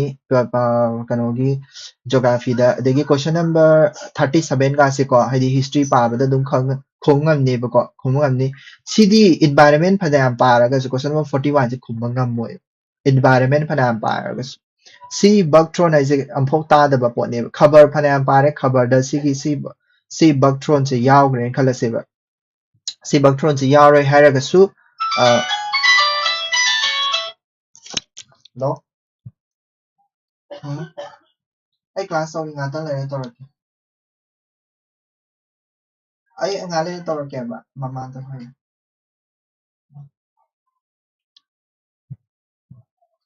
ado si buckthorn se ki matang sida ai harake ba ko kamaina siguma question se kamaina approach to ne do ai haijarake ba ko trick ni ko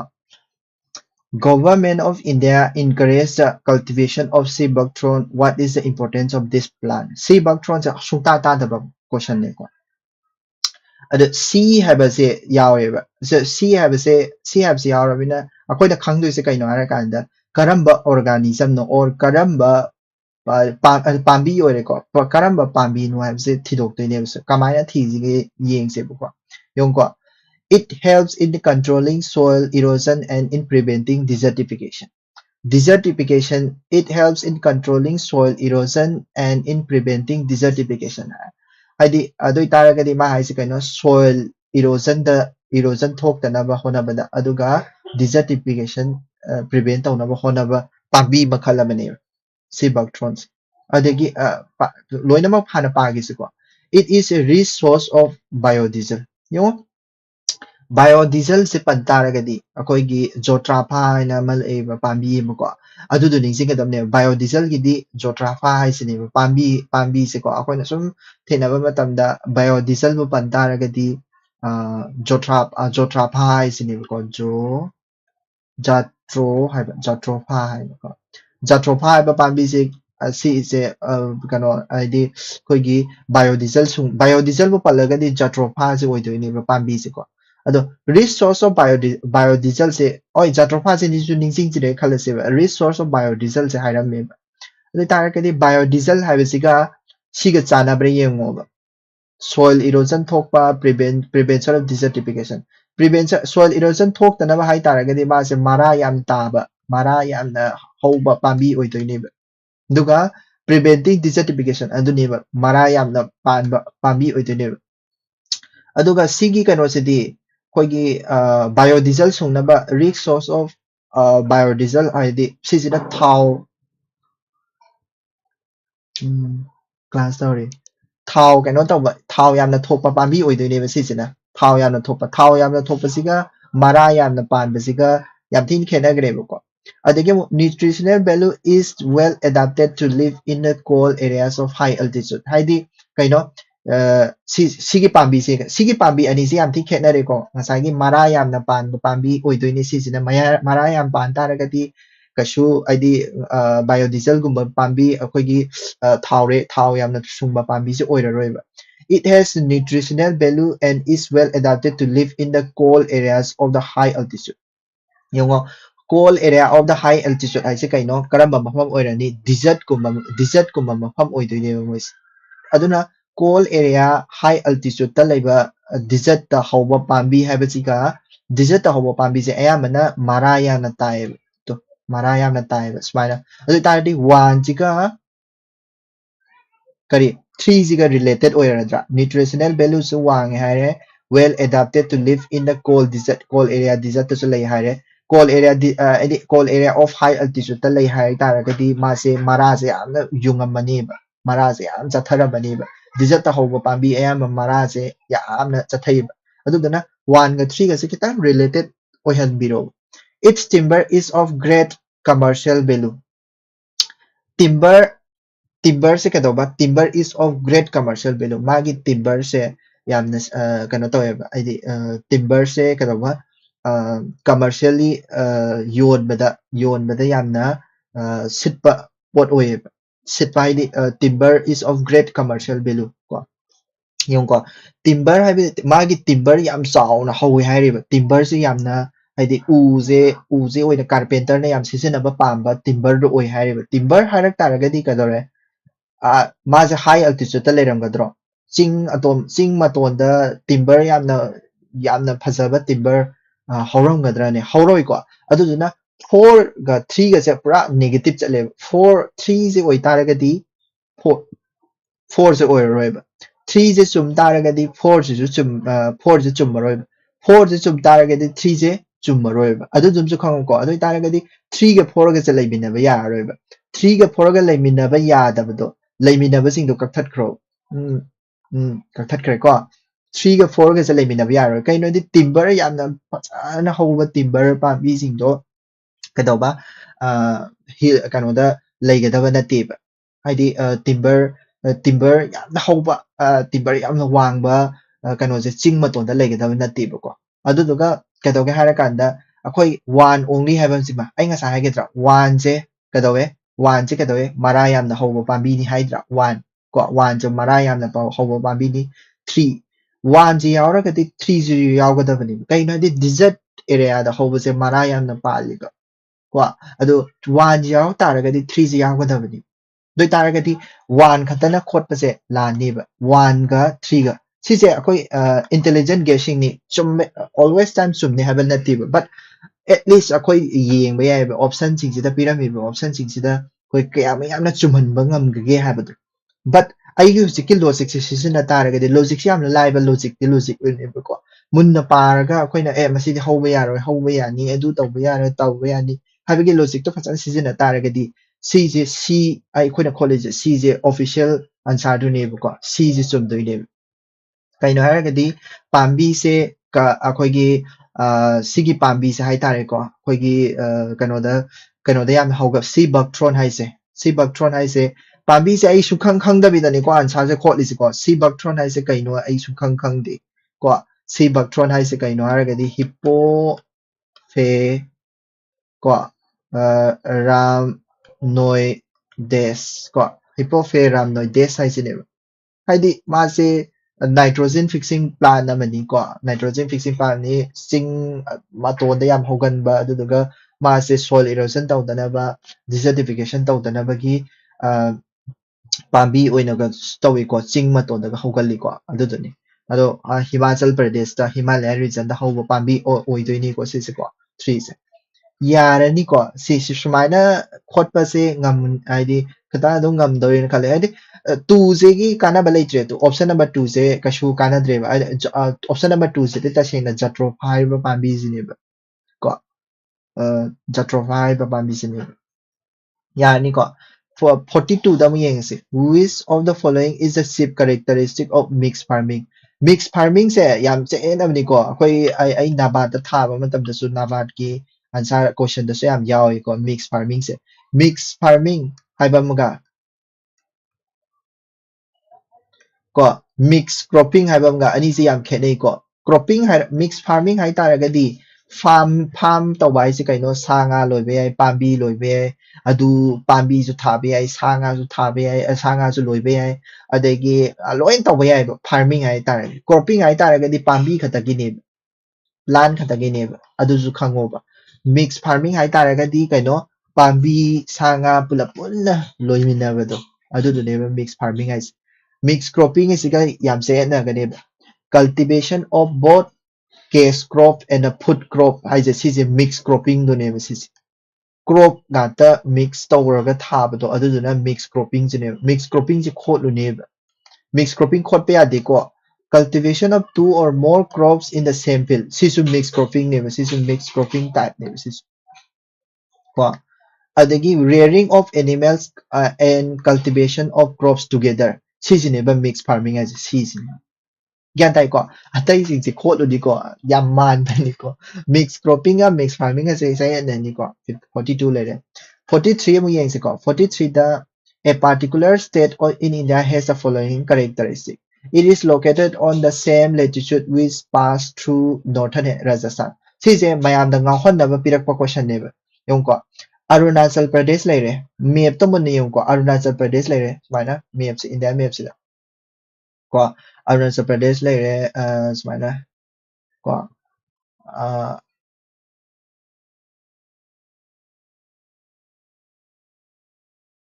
ကွာ Arunachal Pradesh လိုက်ရဲ Rajasthan မိုင်းစေမိုင်းဟိုင်စေ Rajasthan ကြီးကွာstate पर latitude which pass through the northern Rajasthan northern Rajasthan है this is northern Rajasthan pass to by this one ying se ko no adu taragadi Arunachal Pradesh ma pass to re yare ko sisima ko adagi Assam sisu sai da dum yawi matet ama yawi ko aduna Assam su pass to ram do male ko hi khoi haidi Assam se ai si kano ne ba haidi kano ade Himachal Pradesh di kitang mathak ta sakhat le ba mana ko Uttarakhand se na sawai da ne Uttarakhand je yaw taragadi Himachal Pradesh yaw ro de ne ba da na Uttarakhand se yahol se ba Himachal Pradesh to se ba adu taragadi Rajasthan northern Rajasthan gi mapa da lei se Himachal Pradesh se ma to khre ko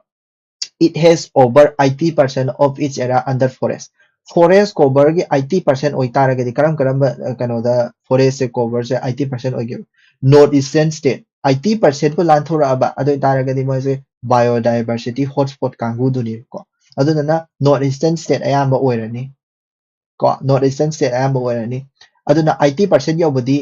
Arunachal Pradesh se khatane ba Assam yobra Assam se northeast state budi chingi but madi magi forest cover se 30-40% adai di hende ba 80% ka su yode ba aduna si Uttarakhand si 60% adai di yode ba ko 80% yori se kara northeastern state khatane ba ko northeastern state ayamba 80% yowe kano ga adi western Ghat la ba khara ga ko Andaman and Nicobar su ko adu atai di yaude atai di show yaude atai state di 60% 40% adai da le si se koi class 10 aga di class 10 gi geography de yaw bani ko adu duna sidai sa gum kathat khro ba Uttarakhand kaktat kro Assam kaktat kro last le hori sa kano khatane Arunachal Pradesh khatane ma se 12% of the forest se protected area oi hai protected area ha bidi kano national park karikra national park to mo le yam lai ko wildlife sanctuary kai ka so 43 gi sili a already adagi mo sigi question je mo lai ko sigi question ji am nokning mani ko haidi akoi gi which of the following crops in India cowpea green gram pigeon pea ko masi sing se karam mano sini UPSC na akoi se yamna laknabagi type ta tawne siguma question se hangaga ko akoi se kya mayamna akoi se kya mayamna haige meaning di koi se kya kano gi pots ki maram sida kaya mayam khange si se hangmani cowpea hai se legume ne leguminous plants sing je dum thabde yarong gane ba ko green gram je su mong dal do ne ba mong hai na ba do mong je su legume ne ba ko mong do ni ko green gram hai se mong do ni ko mong dal hai na ba ko adu do madi khango ko si sina pigeon pea hai sina arhar do ni ba ko arhar do ni ba ko se moi se legume adi kano se su si madi legume na te pulse ni ma di ko pulse ni moi sing se kai dau ga har kan da si su dry area da tha ba ni fa di kano protein yam na rich tawi ko si su ko ayamba moina ayamba thari se moise pulse ka tare pulse ha bidi kaino koi gi sisu pulse ni ko protein yamna yawba pambi nga tare pulse ha bidi protein yamna yawba ne ꯄꯤꯒ ꯄꯜꯂꯤꯁꯤꯗ ꯑꯗꯨꯝ protein ꯌꯥꯎꯋꯦ ꯍꯥꯏꯁꯦ ꯑꯗꯨꯝ ꯈꯪꯉꯣꯀꯣ ꯀꯥꯎ ꯄꯤ gram ꯃꯣꯏꯁꯤꯡꯁꯦ protein ꯌꯥꯎꯕ ꯉꯥꯛꯇꯅꯦ ꯐꯣꯗꯔ ꯌꯥꯎꯕ꯭ꯔꯥ ꯍꯥꯏꯔꯒꯗꯤ ꯃꯣꯏꯁꯦ ꯐꯣꯗꯔ ꯑꯣꯏꯅ ꯁꯤꯖꯤꯟꯅꯕ ꯌꯥꯕ꯭ꯔꯥ ꯍꯥꯏꯔꯒꯗꯤ ꯌꯥꯏ ꯀꯩꯁꯨ ꯀꯥꯏꯗꯦ ꯁꯤꯁꯨ ꯐꯣꯗꯔ ꯑꯣꯏꯅ ꯁꯤꯖꯤꯟꯅꯩ ꯂꯦꯒꯨꯃꯤꯅꯁ ꯄ꯭ꯂꯥꯟ ꯑꯌꯥꯝꯕ ꯐꯣꯗꯔ ꯑꯣꯏꯅ ꯁꯤꯖꯤꯟꯅꯕ ꯌꯥꯏꯀꯣ ꯑꯗꯨ ꯁꯤꯁꯨ ꯁꯤꯖꯤꯟꯅꯕ ꯌꯥꯏ ꯑꯗꯨꯕꯨ ꯁꯤꯁꯨ ꯁꯤꯖꯤꯟꯅꯕ ꯌꯥꯏ ꯑꯗꯨꯕꯨ ꯂꯥꯁꯇ ꯌꯦꯡꯉꯨꯀꯣ ꯃꯦꯅꯤꯌꯔ ꯑꯣꯏꯅ ꯁꯤꯖꯤꯟꯅꯕ ꯃꯦꯅꯤꯌꯔ ꯃꯥ ꯍꯥꯏꯁꯦ ꯀꯩꯅꯣ ꯒ꯭ꯔꯤꯟ ꯃꯦꯅꯤꯌꯔ ꯍꯥꯏꯗꯤ ꯀꯩꯅꯣ ꯄꯠꯊ ꯄꯨꯝꯊꯕ ꯀꯥꯎ ꯄꯤꯁꯦ ꯑꯩꯈꯣꯏꯅ ꯌꯦꯡꯕ ꯃꯇꯝꯗ ꯂꯦꯒꯨꯃꯤꯅꯁ ꯄ꯭ꯂꯥꯟ ꯑꯣꯏꯖꯔꯒꯁꯨ ꯃꯥꯁꯦ ꯂꯦꯒꯨꯃꯤꯅꯁ ꯄ꯭ꯂꯥꯟ ꯑꯣꯏ ꯇꯥꯔꯒꯗꯤ ꯃꯥꯁꯦ ꯊꯨꯅ ꯄꯠꯀꯅꯦꯕꯀꯣ ꯑꯗꯨꯗꯤ ꯃꯥꯒꯤ ꯂꯤꯞꯁꯤꯗꯤ ꯌꯥꯝ ꯁꯣꯞ ꯑꯣꯏꯒꯅꯦꯕ ꯁꯤꯁꯨ ꯂꯦꯒꯨꯃꯤꯅꯁ ꯄ꯭ꯂꯥꯟ ꯁꯤꯁꯨ ꯂꯦꯒꯨꯃꯤꯅꯁ ꯄ꯭ꯂꯥꯟ ꯁꯤ ꯈꯛꯇꯅꯦꯕ ꯂꯦꯒꯨꯃꯤꯅꯁ ꯄ꯭ꯂꯥꯟ ꯑꯣꯏꯗ꯭ꯔꯤꯁꯦ ꯄꯤꯖꯟ ꯄꯤꯁꯦ ꯈꯛꯇꯅꯦꯕ ꯂꯦꯒꯨꯃꯤꯅꯁ ꯄ꯭ꯂꯥꯟ ꯑꯣꯏꯗ꯭ꯔꯤꯁꯦ ꯀꯣ ꯂꯦꯒꯨꯃꯤꯅꯁ ꯄ꯭ꯂꯥꯟ ꯃꯥꯗꯤ ꯋꯨꯗꯤ ꯑꯣꯏꯕ ꯂꯦꯒꯨꯃꯤꯅꯁ ꯄ꯭ꯂꯥꯟ ꯑꯣꯏꯗ꯭ꯔꯀꯥꯟꯗꯗꯤ ꯋꯨꯗꯤ ꯑꯣꯏꯅꯦꯕ ꯃꯥꯁꯦ ꯑꯌꯥꯝꯕꯅ ꯀꯣ ꯋꯨꯗꯤ ꯑꯣꯏꯕ ꯑꯗꯨꯗꯨꯅ ꯄꯤꯖꯟ ꯄꯤ ꯍꯥꯏꯕꯁꯦ ꯍꯥꯏꯗꯤ ꯄꯤꯖꯟ ꯄꯤꯁꯤꯗꯤ ꯋꯨꯗꯤ ꯌꯥꯝ ꯑꯣꯏꯌꯦꯕ ꯑꯗꯨꯗꯨꯅ ꯃꯦꯅꯤꯌꯔ ꯁꯦꯝꯕꯗ ꯅꯨꯡꯉꯥꯏꯇꯦꯕ ꯋꯨꯗꯤ ꯑꯣꯏꯕꯁꯤꯗꯤ ꯄꯠꯊ ꯄꯨꯝꯊꯕꯗ ꯌꯥꯝꯅ ꯀꯨꯏꯅ ꯆꯪꯉꯦꯕ ꯑꯗꯨꯗꯨꯅ ꯑꯩꯗꯤ ꯒ꯭ꯔꯤꯟ ꯃꯦꯅꯤꯌꯔ ꯁꯦꯝꯕꯗꯗꯤ ꯌꯥꯗ꯭ꯔꯦꯕ ꯏꯟꯀꯔꯦꯛ ꯑꯣꯏꯔꯦꯕ ꯑꯁꯤ ꯒ꯭ꯔꯤꯟ ꯃꯦꯅꯤꯌꯔ ꯁꯦꯝꯕꯗꯗꯤ ꯌꯥꯗ꯭ꯔꯦꯕ ꯑꯗꯨꯗꯨꯅ ꯋꯥꯟꯅꯤꯅ ꯇꯨ ꯑꯣꯡꯂꯤꯅꯦꯕ ꯁꯤꯒꯨꯝꯕ ꯀꯣꯏꯁꯟꯁꯤꯗꯤ ꯄꯨꯔꯥ ꯂꯤꯞ ꯑꯞ ꯇꯧꯒꯗꯧꯅꯤꯀꯣ ꯈꯪꯗ꯭ꯔꯒꯗꯤ ꯍꯣꯏ ꯑꯦꯒ꯭ꯔꯤꯀꯜꯆꯔꯒꯤ ꯃꯇꯥꯡꯗ ꯑꯩꯈꯣꯏꯅ ꯄꯜꯁꯦꯁ ꯑꯩꯈꯣꯏꯒꯤ ꯑꯐꯕ ꯄꯜꯁꯤꯡꯁꯦ ꯈꯪꯕ꯭ꯔꯥ ꯌꯦꯡꯉꯤꯅꯦꯕ ꯁꯤꯁꯤꯗꯤ ꯑꯩꯈꯣꯏ ꯃꯦꯟꯂꯦꯟ ꯏꯟꯗꯤꯌꯥꯗ ꯑꯌꯥꯝꯕ ꯊꯥꯕ ꯄꯜꯁꯦꯁ ꯉꯥꯛꯇꯅꯦꯕ ꯑꯗꯨꯗꯨꯅ ꯃꯦꯟꯂꯦꯟꯒꯤ ꯃꯤꯁꯤꯡꯅꯗꯤ ꯌꯥꯝꯅ ꯏꯔꯥꯏ ꯂꯥꯏꯅ ꯈꯪꯒꯅꯦꯕ ꯑꯩꯈꯣꯏꯅꯗꯤ ꯈꯪꯕꯗ ꯈꯔ ꯋꯥꯒꯅꯤꯀꯣ ꯕꯠ ꯑꯩꯈꯣꯏꯁꯨ ꯁꯤꯁꯦ ꯈꯪꯖꯟꯅꯕ ꯍꯣꯠꯅꯁꯤꯀꯣ ꯍꯥꯏꯗꯤ ꯀꯥꯎ ꯄꯤ ꯒ꯭ꯔꯤꯟ ꯄꯤ ꯄꯤꯖꯟ ꯄꯤ ꯄꯤꯗ ꯂꯣꯏꯕꯁꯤꯡꯁꯦ ꯀꯔꯤ ꯀꯔꯤꯅꯣ ꯑꯗꯒꯤ ꯁꯤꯗꯁꯨ ꯂꯩꯔꯤꯀꯣ ꯀꯣꯏꯁꯟ ꯅꯝꯕꯔ 47 ꯆꯞ ꯃꯥꯟꯅꯅ ꯁꯤꯗꯁꯨ ꯒ꯭ꯔꯥꯎꯟꯅꯠ ꯁꯦꯁꯥꯃꯝ ꯄꯜ ꯃꯤꯂꯦꯠ ꯀ ꯍꯥꯏꯔꯤꯁꯤꯡꯁꯦ ꯀꯔꯤ ꯀꯔꯤꯅꯣ ꯍꯥꯏꯕꯗꯣ ꯃꯨꯟꯅ ꯄꯤꯛꯆꯔꯒ ꯂꯣꯏꯅꯅꯀꯣ ꯁꯤꯁꯤꯃꯁꯨ ꯈꯪꯖꯟꯕ ꯑꯃꯁꯨ ꯆꯪꯉꯦꯕ next 45ꯇ consider the following factors rotation of the earth air pressure density of the ocean revolution of the earth which of the above factors influence the ocean current चे influence तꯧꯕꯁꯦ ꯀꯩꯅꯣ ocean current ꯍꯥꯏꯕꯗꯤ ꯀꯩꯅꯣ इसिंग लेंबदने इसिंग चटपदने इसिंग चटपद इसिंगजिना मफम अमदे मफम अमदा चटके हाय तारगदि अखोयगी यामना इसिंगजिना मफम अमदा चटके हाय तारगदि करी करी चंगे इहाबदा अखोय फोर्स फिजिकल फोर्स तौरगा फिजिकल फोर्स हायबदि कैनो अखोय चामसनागा ओटलगादा अखोय फिजिकल फोर्स ओइबनिको हायदि फिजिकल फोर्स हायसे अदुदुने चामसना ओटपगा दौना तौबसे कैनो रोटेशन जिने रोटेशन सिना अखोयगी समुद्र की इसिंग सिसु लेहलेबा लाइक अखोयगी कोरियोलिस फोर्स कायनागा नुखितगा तौबदो अदुदुनेको अदुने असिदमसु यानिंगेको यानिंगे air pressure and the wind air pressure लेबिदिगी विंड लाकपनि विंड जिना अखोयगी इसिंग जे फ्रिक्शन तौरगा इसिंग जे लेहलेबा सिसु सिसु यानिंगेको सिसु फिजिकल फोर्स गातने डेंसिटी ऑफ द ओशन सिगी डेंसिटी से यामना नेमेबा सिगी डेंसिटी सिना याम वांगेबा अदु तारगदि डेंसिटी वांबा मफमसिदगी डेंसिटी नेबा मफमसिदा चटलोइद्रो चटकनि चटलोय प्रेशर डिफरेंस नेबा डेंसिटी से प्रेशर गा सु डिपेंड तौनैको हाइदि डेंसिटी याम वांग तारगदि हाई प्रेशर नेबा अदुदुना प्रेशर याम वांग मफमदगी प्रेशर यामना नेम मफमदा चटतोइनेबा इसिंगसे अदुमाइन तौदना डेंसिटी सिनासु इफेक्ट तौवेबा but revolution of art sina kari change तौहली season change तौहनबने अयिंग असा change तौहनबने मसीसिना अखोय तसेंगना अखोयगी इसिंग जे लेंगनब्रा दि सीजन ओशन करेंट जिबु मागी डायरेक्शन जे सीजन खुदिंगी चेंज तौब्राने तौदेको नुंगसितपिदि चेंज तौबा यायबा को आइदि नुंगसितजिदि चेंज तौनैयबा को सीजन चेंज तौबा मतुंग इना नुंगसित सोम सेलमदो सोनाकन नु सितखिबा अदुमाइन तौनैयबा but revolution of the art sina maram orakanda खोगी इसिंगी करेंट जे चेंज तौ इसिंग करेंट ना मा रेपिडली दम चेंज बको अदुदु चेंज तौ हारगदि तौदेबा अदुदुना नो 4 से लानी बको 4 यावदबा क्वेश्चन खत बी यानी को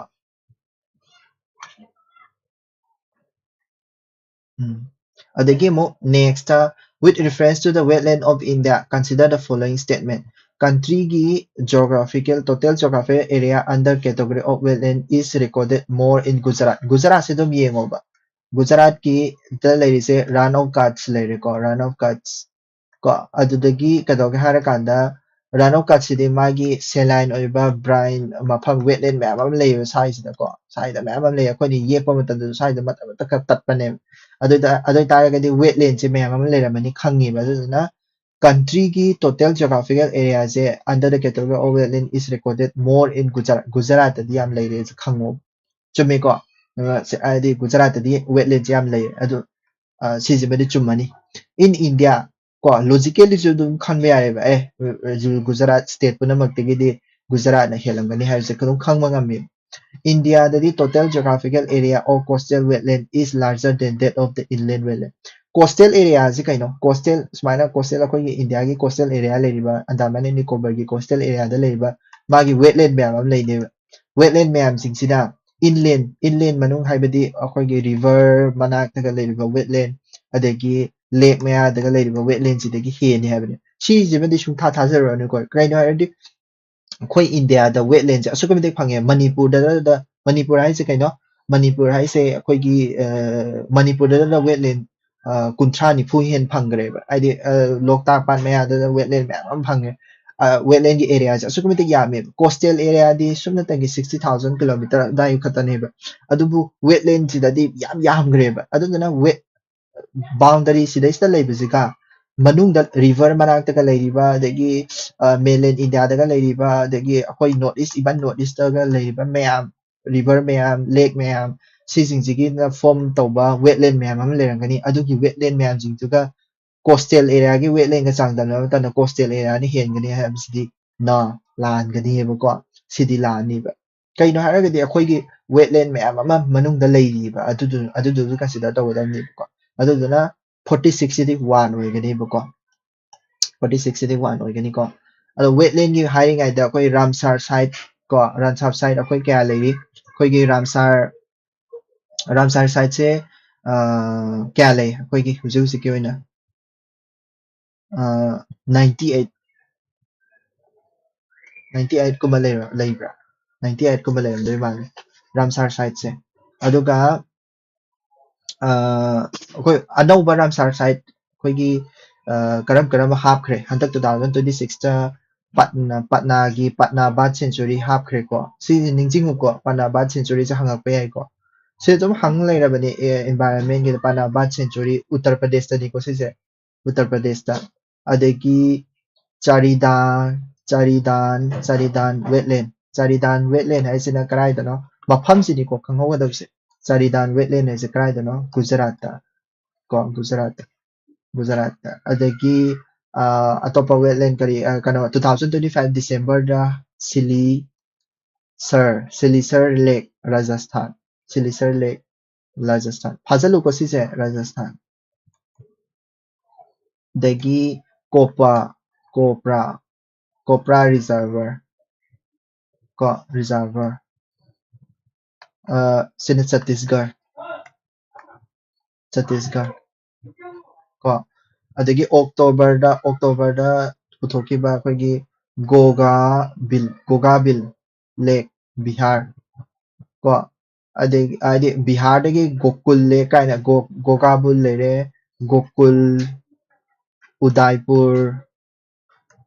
ꯀꯣ ꯃꯣꯏꯁꯦ ꯂꯦꯛ ꯉꯥꯛꯇꯅꯤꯀꯣ ꯕꯤꯍꯥꯔꯒꯤꯅꯤꯀꯣ ꯁꯤꯁꯦ ꯍꯧꯖꯤꯛ ꯔꯥꯝꯁꯥꯔ ꯁꯥꯏꯠꯇ ꯂꯣꯏ ꯆꯟꯈ꯭ꯔꯕꯅꯦ ꯕꯤꯍꯥꯔꯒꯤ ꯀꯣ ꯃꯣꯏ ꯑꯍꯨꯝꯃꯛꯁꯦ ꯑꯗꯣ 2025ꯀꯤ ꯁꯤꯗꯤ 2025ꯀꯤ 2026ꯀꯤ ꯑꯅꯧꯕꯁꯤꯡꯁꯦ ꯐꯥꯖꯜꯂꯨꯀꯣ Consider the following crops of India groundnut sisamam adagi kari kara sise mo laeko groundnut sisamam pearl millet aise kai no khangdragadi khumba sunga me ngamdaw mandre hadi khumge haragasu ko groundnut aise akhoi tasena moise rain fit la hadi groundnut se kharip la adagi karira adu khangasu yai kasu kaide but मोइसिंगसिदा मानबसे rain fed crop ला crop नतबरा हाइसे मोइसिंगसिदा मानबसे कइनो येंगसे groundnut हाइसे oil seed नेबा आइदि oil लौथोकनबगी खई कनो नेबा crop नेबा अदुना oil लौथोकनबगी crop सिदि कदौगे हारा कांदा खई याम कायना सेनबिदेबा irrigate तौदेबा मोइसे करा मोइसिदि नोंग ताबा मतमदा खक्तंग थाबनेबा आइदि rain fit नेबा मोइसे rain fit हाइबा muga irrigated हाइबा muga अनि से खेनेबा irrigated हाइरगदि अखोइना सेनरगा इसिंग फसना ताहनबा rain fit हाइ तारगदि मा monsoon मतमदा थारनी नत्रगा monsoon नत्रगसु अतै मतमदा थारनी दुदुगा मथद नोंगना दुम मा इसिंग दु साइबिग्रानी irrigated haragadi akoina size of adudani adu mana haidise kaino rain fit crops ka akoina oil seed kumse hangam akoiso hangam tha matamda hangam do kasu kaino sing kakra hangam do pahon do hundalaga kana toidana aduguba style oil seed oi taragadi akoi pangtha da thasale chap mana na sigi sisu sisamam haise sisamam haise su akoigi oil seed ne masu oil seed kuma pambi si hangam tha long thai haibadi moidi nong je akoina ising je thoina gi chai ru de mois akoina rain fit ne nong taragadi moi hinge nong tadragadi hingdre ko pal millet su akoigi yamna dry oiba mafam da hobani ko haidi ma se bajra haiduni ko bajra cereal hard yamna kanba akoigi cereal ni ko aduni simoi ahumba haidi hard oiba mafam da thabanina moise kadorega rain fit nga to oiramani ko next amo Himalaya da kari uba phange Deep George se karai da ui akoigi young mountain akoi khange ko geography pa matamda sise NCERT geography ni ko chap chana young mountains adegi akoigi all mountains kari khetnaba lei khotle kaina tawdo aduduni young mountains ko Deep George se young mountains sa phangmani young mountain hai ta Himalaya ni adu ta Deep George se sung choina phangamani ko Yutani river course ngarang da su akoina naina gi bido krai Brahmaputra se akoigi Yutan ko kanogi Yutan tawena hydro Brahmaputra se kanoda akoigi kana adudo tama ma akoina masijidi tama ma khangsallu hana haigido syntax cell sije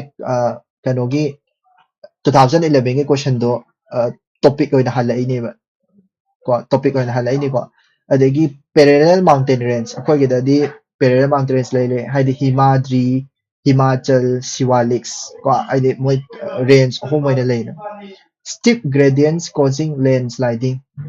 अखोय अखोय gay landslide क्वाइ थोक से Himalaya reason ने अदुना मोय मरी मक से दम ओय मोय मरी से 48 हिमालय से मोय मरी मक से दम ओय 1 2 3 4 49 normally the temperature decrease with the increase in height akoigi art ki surface tegi sakapa matamda akoigi temperature se decrease adum tawre chummi ko si se decrease tawre adum tawre akoi temperature inversion natana akoi decrease adum tawre khangi kari maram ginu sin ado fake to yengo fake to haidi akoigi atmosphere da laiba fake sing ji atmosphere can be heated upward only from the earth surface akoigi earth surface se katane ba akoigi atmosphere na heat absorb tawba adi heat absorb tawis akoigi greenhouse gas lai ko se greenhouse gas lai ko adegi cloud lai ko cloud se degi de akoina albedo tawraga heat se reflect tawgebne greenhouse gas se katane ba koida greenhouse gas water vapor khatane ba water vapor carbon dioxide moising sina khatane ba heat absorb tawise ayamba heat ti kanane absorb tawi art na absorb tawi aduduga art masasina sagatnaba adi mana reflect tawraga sagatlan bane adusu greenhouse gas ina pura masina lokshan banate ko ma greenhouse gas se phawla kanda thaktorokdo greenhouse gas na mu hasalau bane adumaina tawbane aduduna heat se upward heat tawi se yaningi kaino adi mangon thaktorokpa light to na mathang side ge upward le adum hit torokone hitting torokone aduduga sum handarakane sum chakhali ge adudune cg yaningi ko more moisture is in the upper atmosphere da moisture ka su leite noi ne dikhanni aidi lechin pai bani na mathakta moisture yam leram bani na leite ko moisture se yam lumbani aidi ising mani na se yam lumba pot ni ba ko lumba pot ni leba makha da dum leba makha maya da dum leiba moisture si ko duduna upper atmosphere da leite masi sum la le ko more moisture there is more moisture in the upper atmosphere the air is less dense in the upper atmosphere air je less dense oiba upper atmosphere si ju sum ko fake oiba nga tane ba si fake oiba ko fake oiba statement jing je khangkat lo sigumba dadi kadawga hara kana temperature decrease with the increase in height kan hara puse normal statement ne normally sma hara me ko adoi taragadi normally hara mo oi taragadi akoi gi geographically fake oiba haidi geographically chumba statement jing do khallo related oigera oirora haidi height se masi jine increase tawhanbadagi temperature se height se increase tawbadagi temperature ta hande haibagi wari natabi ko just think like haidi effect tawhande haibagi wari natabi achumba statement jing do khanto achumba statement se 1 ga 3 ga jine 1 ga 3 se dum tari kai naira kadi related loi lai ne condition se related loi lai ne ba adu ni ko acidification habidi kaino akhoi acid yamna hengalakpa acid ki amount se yam halakpa phenomena is cause of concern oiba kari maram ki cause of concern oirino haraga acidification tawbasina maram oraga acid sina kadore acid sina kari salt se react tawe salt habidi kaino akhoi calcium carbonate ka yawba ko bicarbonate yawba adugumba se salt se acid sina react tawe aduduga disintegrate tawe masi ju thugai ko aduduna carbonate yawba potsing adagi asigumba se sida se yawbra yengse acidification sina kari thole habidune ma haise ko adu taragadi acidification sina growth and the survival of calcareous is seasonal calcium carbonate sina ko phytoplankton calcareous yawba phytoplankton se sisi effect hole chumme ko the growth and the survival of coral reefs isu sigi calcium carbonate sine acid na calcium carbonate se dum thugai ba ngam adusu yai ko the survival of some animal that have phytoplanktonic larva haise yamna soft oiba potni khoigi acid na dum effect tawe mas haidi larva gi magi layer se acid na dissolve tawa ngam ko adunani akhoi ngasai kana larva ayamba haidi caterpillar gi larva or so acid sina thugaraga butterfly ka onthora imam si ko aduga the cloud seeding and the formation of cloud will be adversely affected ngai ko 1 2 3 se khoto se hana 1 2 3 only ko 1 2 3 ahom yaw ba se kaino simaga ani sigi manung sida answer se si chumbre yeng ko the cloud seeding and the formation of the cloud will be adversely affected yong ko cloud seeding have name cloud seeding ai kaino akhoi gi phytoplankton se kare phytoplankton se masi sina cloud seeding se toholle masi simadi yamna related oiba ai phytoplankton di maramda parak taragadi si khangma ngamde ko phytoplankton se cloud seeding se cloud seeding habidi kaino nong taba matamda akhoi particle ama sidai mathakta lere water se particle sida sumaina kano attract tawsandoine ba aduga water droplets ama saraktoine water droplets se rain oina taraktoine sumaina adugi sigi kano se haidi sigi particle se ayamana phytoplankton haidi samudra gi oina di ko phytoplankton sina puthoe ko phytoplankton sina puthoe moina kari khoigi puthoiba phytoplankton sina kari puthoka hara kanda khoigi DMS aina dimethyl sulfide na puthoe dimethyl sulfide che nasai gi sigi rain drop mayam se cloud ta change dana ko cloud manok se change cloud manok se DMS se changani aduga rain drop se sabada mate yam pangi cloud seeding se yam tawe phytoplankton asigi fake se ma khangdra di are ko adu cloud seeding se phytoplankton na tawhalle adubu phytoplankton se ngasai ai hard khre se dai kanara hard khre acid na magi calcareous phytoplankton will be adversely affected doi taragadi phytoplankton gi pot ne ba sisu adoi taragadi masisu ani se rele 1 ga 4 ga se related oire ba aduna 1 ji chum taragadi 4 ji dum chum bane ba aduna kare dore 1 1 2 3 4 ahum yaw se ko